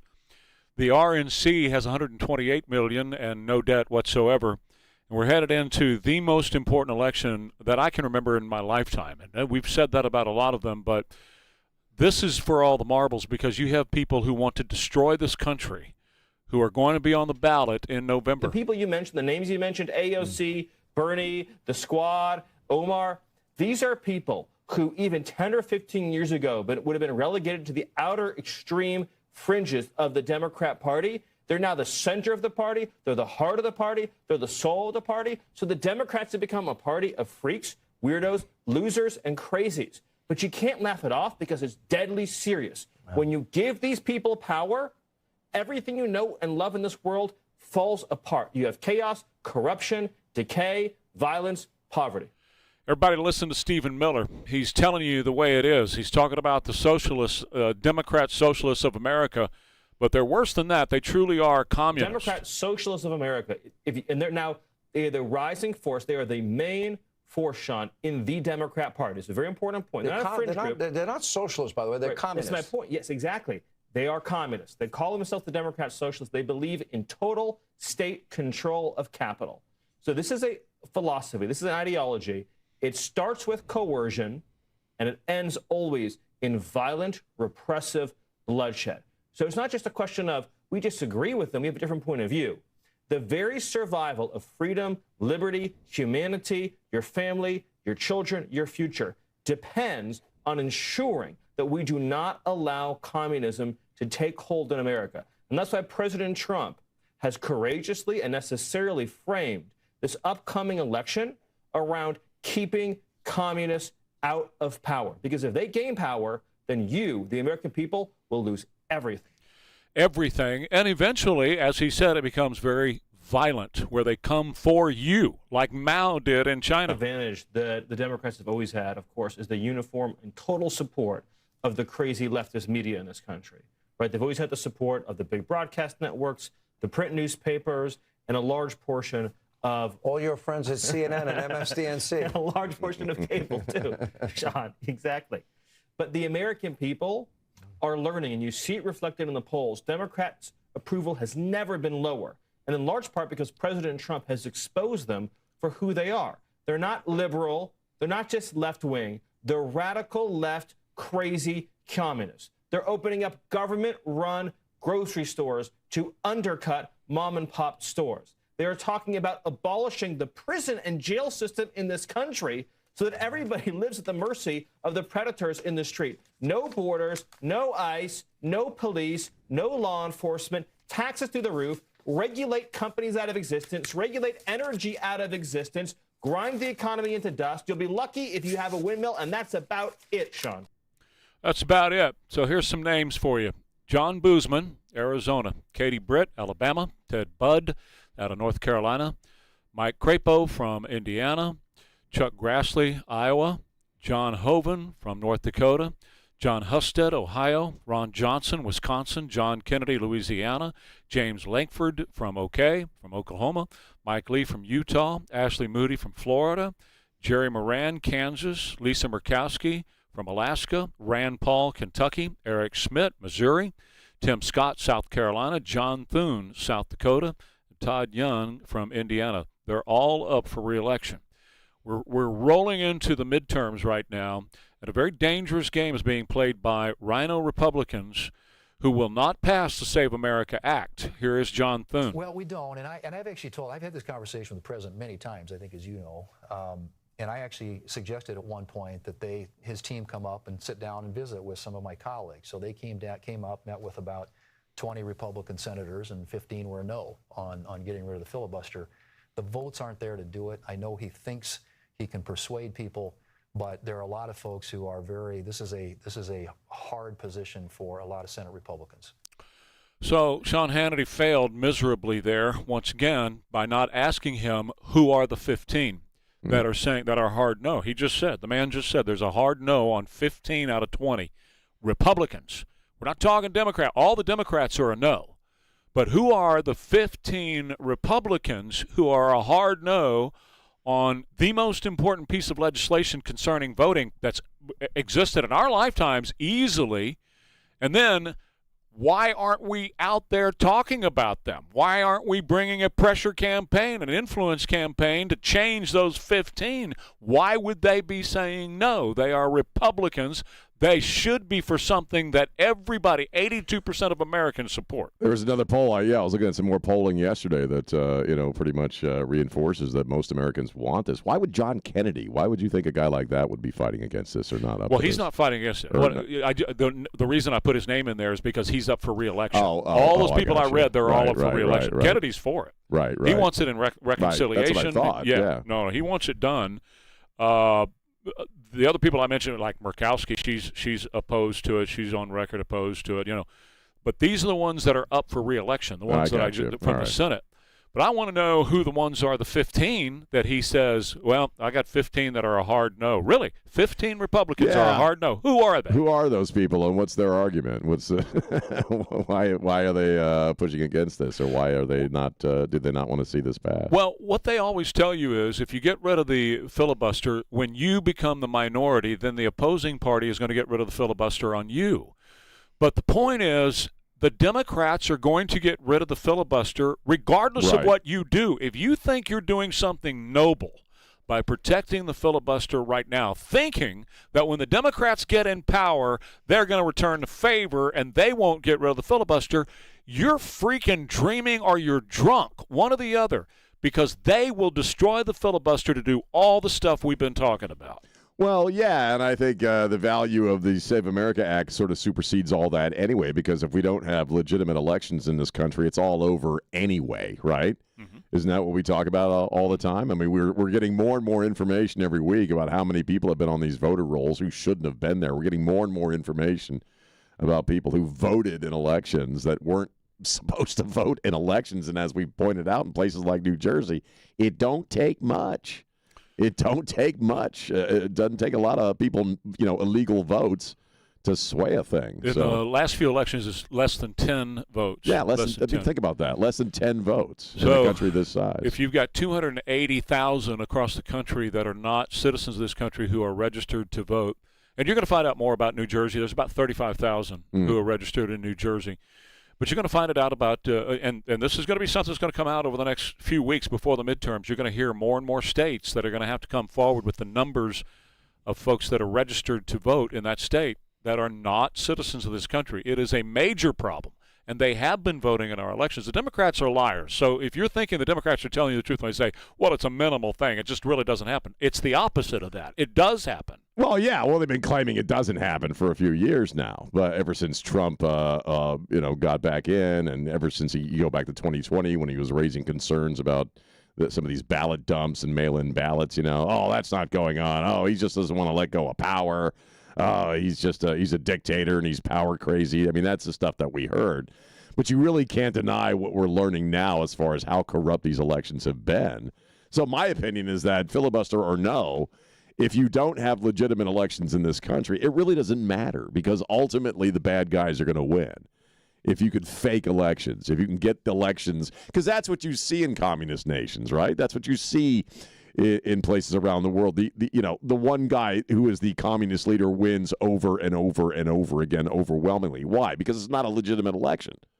Right? Mm-hmm. So if you can corrupt the elections, the rest of it really doesn't matter. And Trump makes that point all the time. We had that happen in 2020. Yeah, absolutely. Because we had the very fake COVID thing that we now know was fake. Okay? Remember, when you think that you got it or that a family member got it and was very sick or that a family member died from it, remember, a lot of this stuff was the flu, but they coded every single sickness as COVID because that's how they made their money. In other words, they didn't separate. Flu cases went from 35,000 a year dying to 0.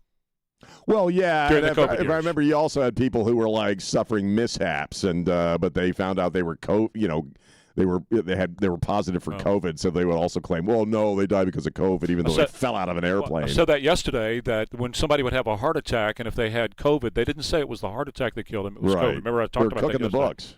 Right. And they were doing it here locally. They were doing it all over the country to make everything that happened that was negative dependent on COVID because they were able to control you with COVID. If so-and-so had a heart attack, if you have a heart attack, it's not going to control me. But if they have this public policy because of a pandemic where they're telling everybody 6 foot apart, you got to wear a mask wherever you go, you have to vote by mail, which is exactly what Eric Holder did. He went around to all these different jurisdictions and got them to change their voting laws so everybody could vote. Because look, they were changing election laws. They were willy-nilly. That was the point of the whole thing.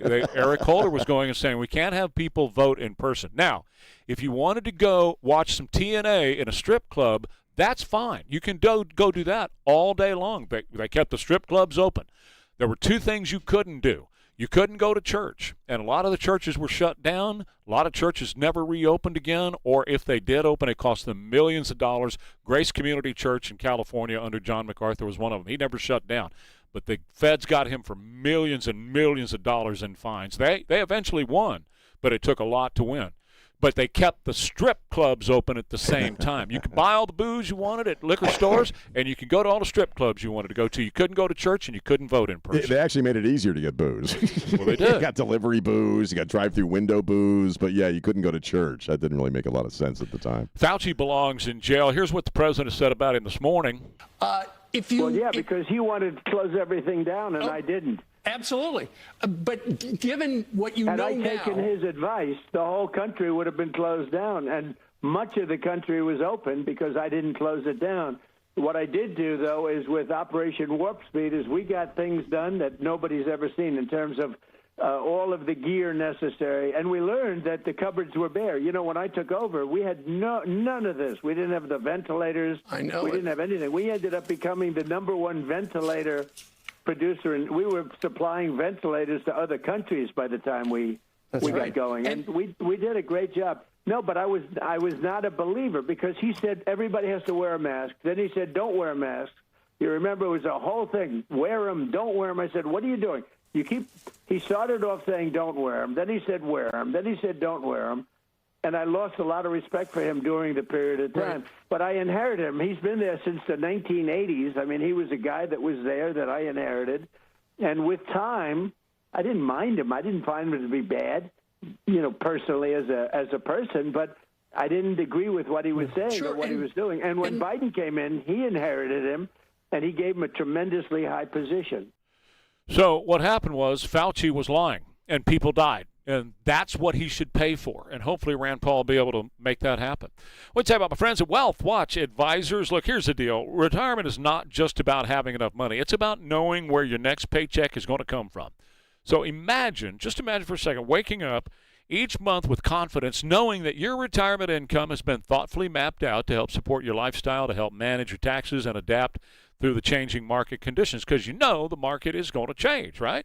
Well, that's the power of our friends at Wealth Watch Advisors and their retirement income mapping. At Wealth Watch Advisors, they're going to help you turn your retirement savings into a personalized income strategy. They're going to have goals, take your goals, build this strategy around your goals. They coordinate the retirement income, the Social Security, any kind of tax planning that goes on, investment strategies, estate planning, all that kind of stuff, so that every piece of your financial life works together for your betterment. Because, well, as I like to say, retirement shouldn't be about guesswork. It ought to feel like confidence. Retirement income mapping, confidence for every chapter ahead with our friends at Wealth Watch Advisors. It starts with a conversation. No pressure, not at all, just clarity. Just give them a call at 210-249-5360, or you can schedule your appointment right online at wealthwatchadvisors.com. Mention Trey Ware when you do.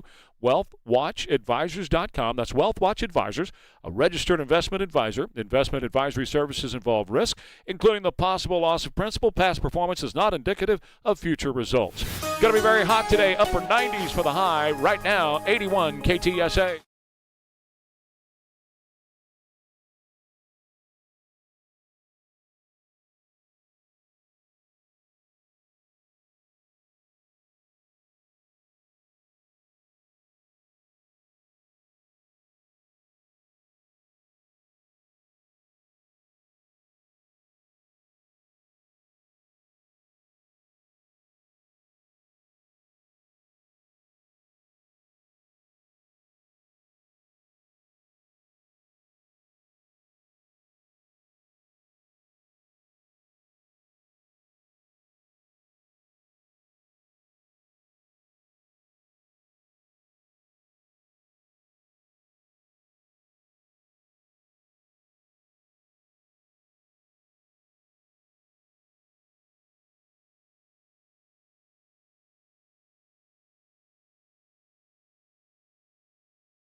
Lenny Kravitz, yeah.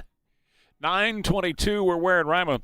The Lindsey Graham Memorial is going on in the Capitol Rotunda, and if his sister, Senator Darlene Graham, gets up to speak, we'll dip into a little bit of that. Yeah, John Thune is speaking right now, so yeah, if she comes up, yeah. All I have is this. I've never seen the show Reacher. I remember seeing the first Tom Cruise movie about this guy Reacher. I'm not a fan. I don't know much about the books or the show, and I don't know who Alan Ritchson is. But certainly these days, the other anniversary we're coming up on in September will be the assassination of Charlie Kirk. I think we deal with political violence almost on a daily basis in this country. We had the stabbings in New York last week. Political violence, we see polling on political violence, and a whole lot of folks, largely young people, largely young white chicks with college degrees, a lot of them not the, quote, normal people that guys like John Nolte discuss, are fine with political violence. It's really kind of stunning. Because obviously we're seeing a correlation between this love of political violence and people actually attempting to pull it off and actually doing it. And so every time I hear somebody talking about, violence against somebody they disagree with, it kind of takes you take notice of it. Alan Ritchson, again, he's an actor. I don't know much about him.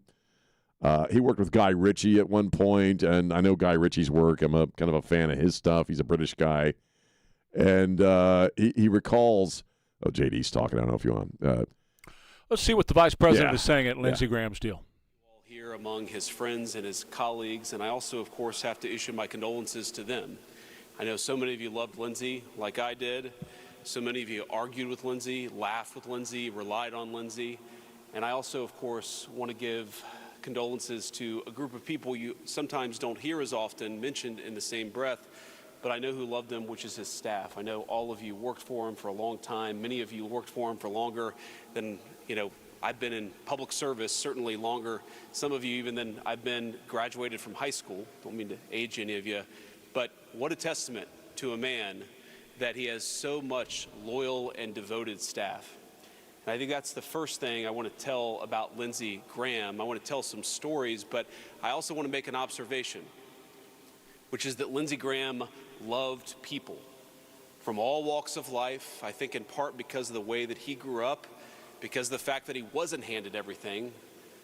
He was fascinated in everybody. He was fascinated in the wait staff in the Senate dining room. He was fascinated in the people who made the food. He was fascinated in the lowest staffer who had been hired 3 days earlier. He was fascinated by, of course, the very leadership of our country. And I think he was fascinated in people because he loved people and he was interested in them. He was the kind of guy who would walk into the Senate. And when he walked into the Senate, this was a guy who couldn't have stood more than 5'6" or 5'7", but he'd swashbuckle in with his jacket open like he was 6'5". He had an attitude to him, and it's one of the reasons why Lindsey Graham was Lindsey Graham. But he would walk into the United States Senate, and he would slap you on the back. He would greet the person who served his food. He treated everybody the same because he was fascinated and he loved every single person in this chamber. And that's a great testament to the man. I first got to know Lindsey Graham when I was on the Senate campaign trail for my own Senate race in 2022. And I remember riding in the back of the car with him. During these campaigns, you go from one event to the next and to the next event. And I remember learning a lot from him. I had a lot of people who campaigned with me during that time, but I learned something from Lindsey Graham, the way that he interacted with people, the way that he was so interested in what was going on and what was moving people and what was motivating them and what they were interested in. That affection and love of people was obvious even on the campaign trail, but so too was Lindsey Graham's world-class sense of humor. And in one event in particular, we had just left one event, we were riding in the back of the car going to the next event. Lindsey Graham told me a story about his time in the House. And if I repeated exactly what he told me, Darlene, it would be the end of my political career forever. But what I can say is that I was laughing so hard that by the time we got to the next event, I had abdominal cramps, and I was barely able to speak because Lindsey Graham could make anybody laugh. More Ware and Rima coming up, KTSA.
Let me just grab a minute of this Air Force hymn. They're in the middle of the Air Force hymn at the Lindsey Graham ceremony right now. Let's listen to them. This is fantastic stuff.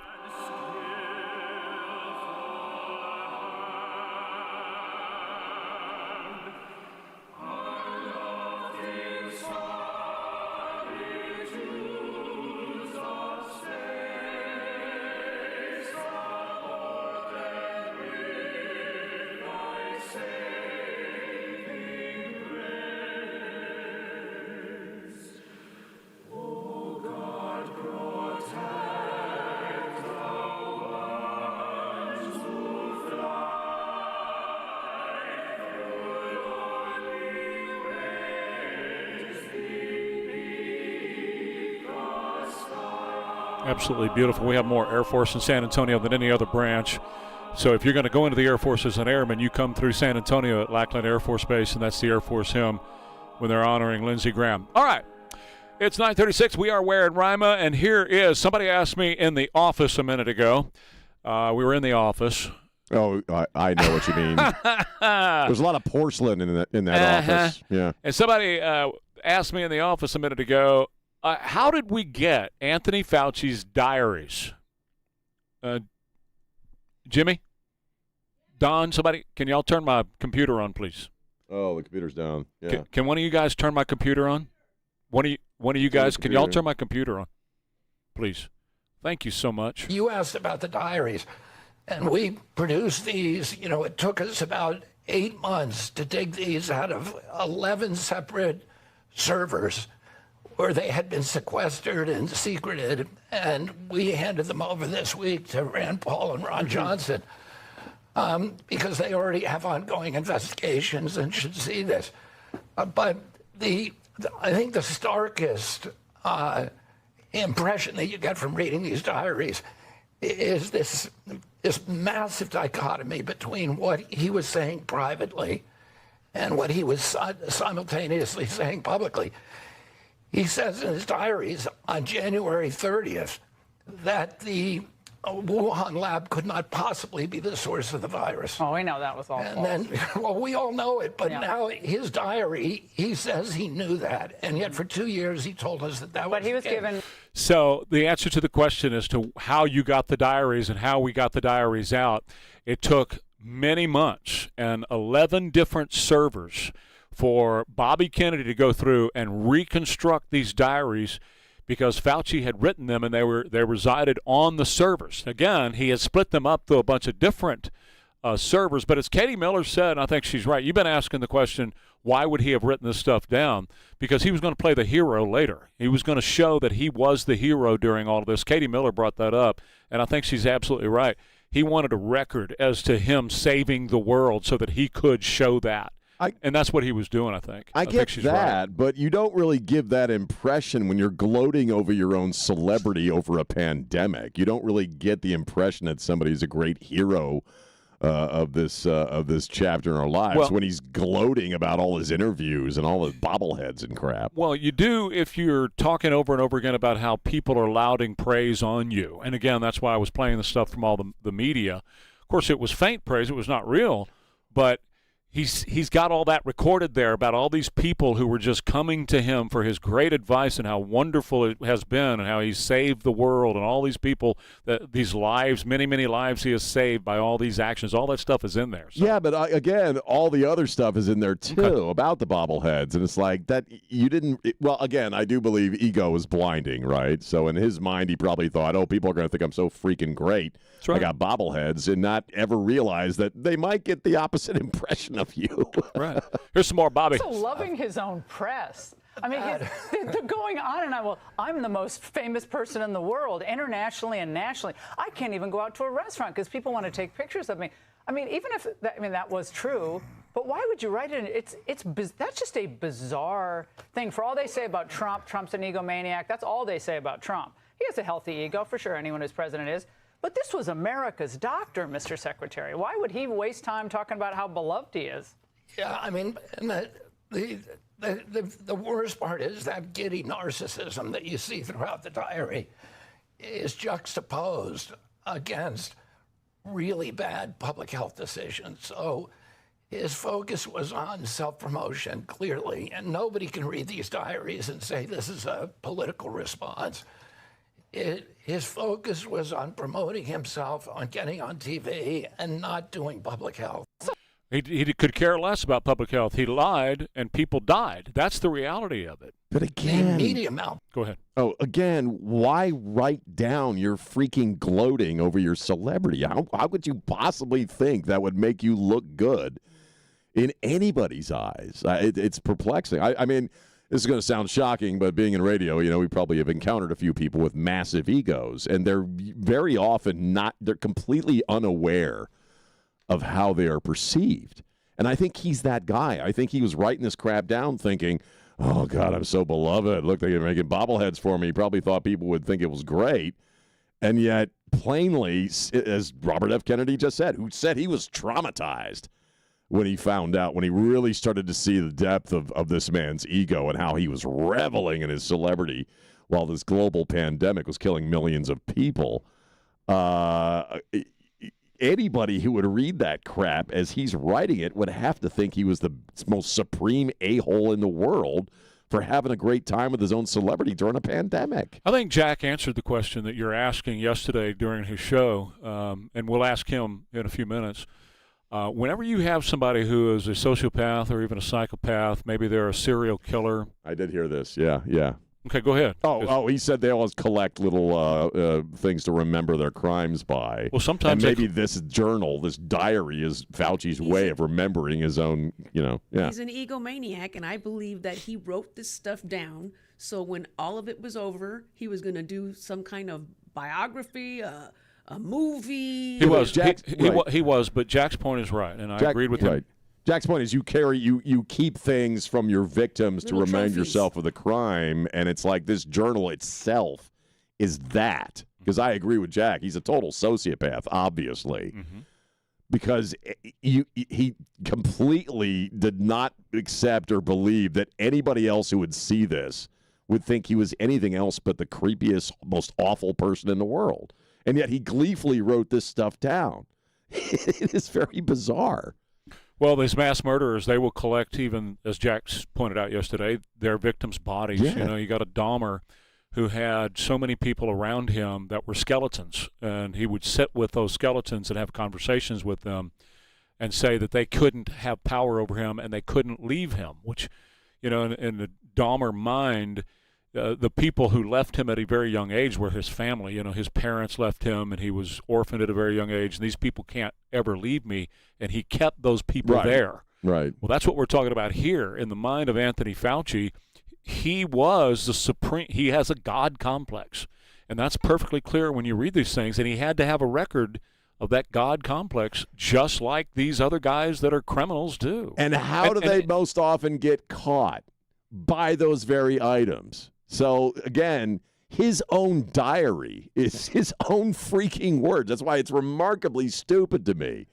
Are going to be his undoing one way or the other, I think. The good thing is he's 85, and he's going to have the ultimate conversation one day. Oh, yeah. You heard me say that this morning. Yes. That he's going to meet his maker soon. I don't mean like it's imminent anytime soon, but I mean sooner than later he's going to meet his maker, and he's going to have a lot of answering to do for the way that he carried himself during this entire time. People were dying, and he was more interested in himself than people dying. It's an awful thing when you think about it, but as I've said over and over again this morning, let me repeat it one more time, Rand Paul has him right where he wants him. The Fifth Amendment doesn't apply to this. Right. He can't say, I'm not going to answer your question. He's compelled to answer the questions. And when he asked him that one particular question, did it come from a bat or did it come from the lab? Because he himself answered the question under oath a different way than what he said to himself in his diary. So he either has to, number one, come clean and say, no, it came from the lab and I lied to you. Right. Or number two, he's got to disavow his diary.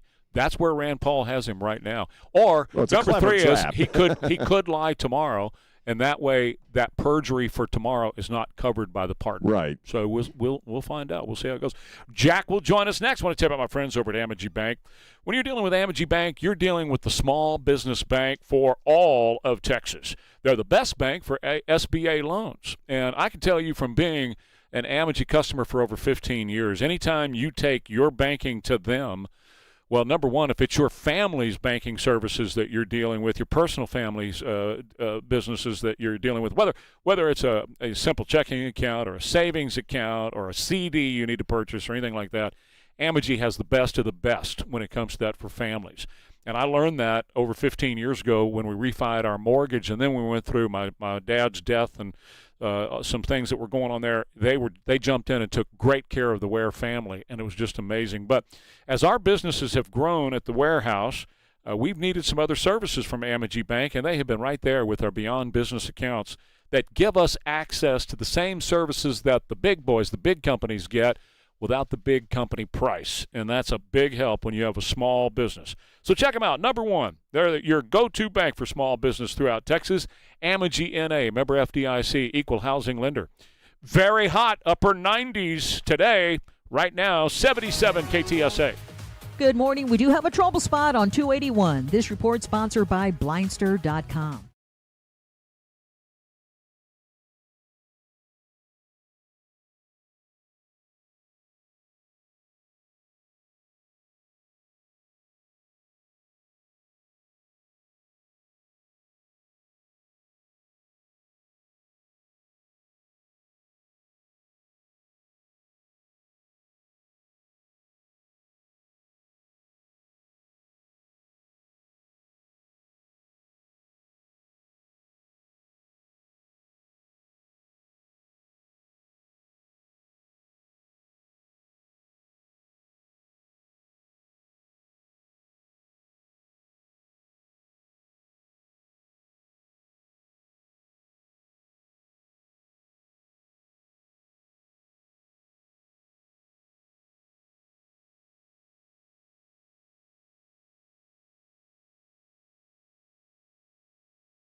All right, 9:52, Ware and Rima, KTSA, and here is Senator Rand Paul.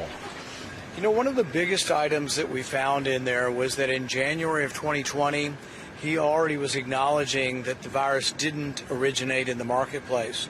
For years, he's been telling, if you interviewed him last week, he's probably still telling you the reason we think it came from nature is because they had these exotic animals, and that's where SARS came from previously. But he already knew. And we've known this for a while, that other people knew, but we didn't know he actually knew and was acknowledging that it didn't. The earliest people who got COVID were not associated with the marketplace. The Chinese CDC was saying this in January of 2020. He knew it.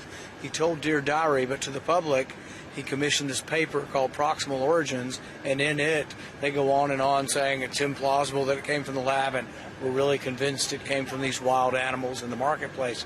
But that level of dishonesty is really astounding.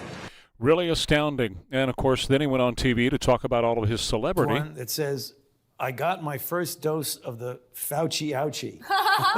I had a dream that I got the COVID-19 vaccine and met Dr. Fauci afterwards.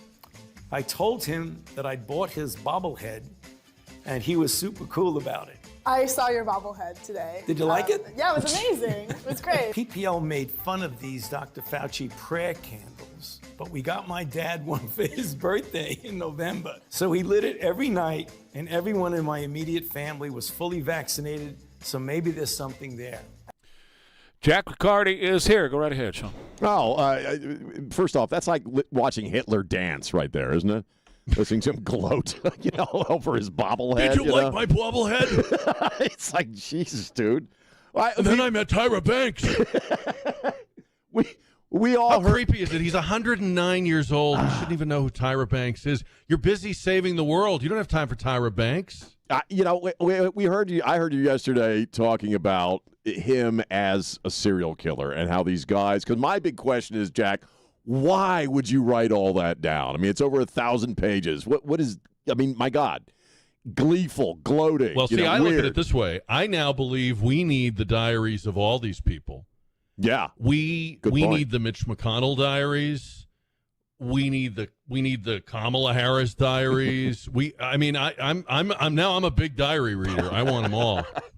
But you made a great point yesterday when you said serial, because he's obviously a sociopath. Fauci is obviously at least that.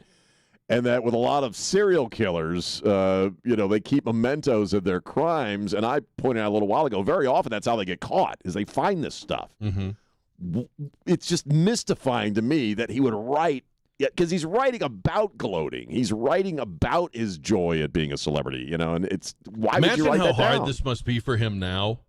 Like, not that I have any sympathy, right? But what a fall to go from like hourly, butt kissing from celebrities to, scrubs like us are like dissecting and reading out loud his diary entry. Like, that's wow. He must be like very low right now. And of course, then he has to face Rand Paul, who is setting a perjury trap for him.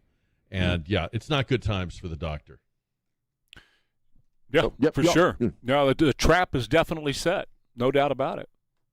But I think we need to be more diary oriented from here on out. Like, our first question now with all these people is, have you been keeping a diary, and can we get that? Can we subpoena that? Can we break in and steal? That would be my first question.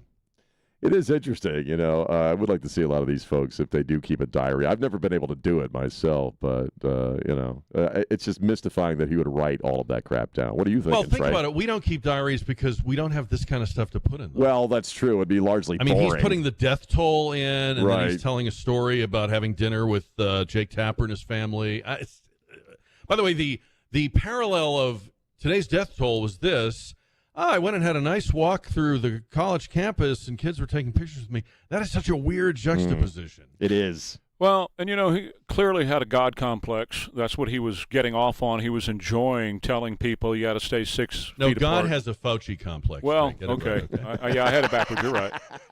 But, there were a bunch of Faucis throughout the country as well, including Ron Nirenberg in San Antonio, who enjoyed shutting down the entire city including the restaurant business, telling them one night, I'm not going to shut you down, and the very next morning at 6 a.m. shutting down the restaurant business.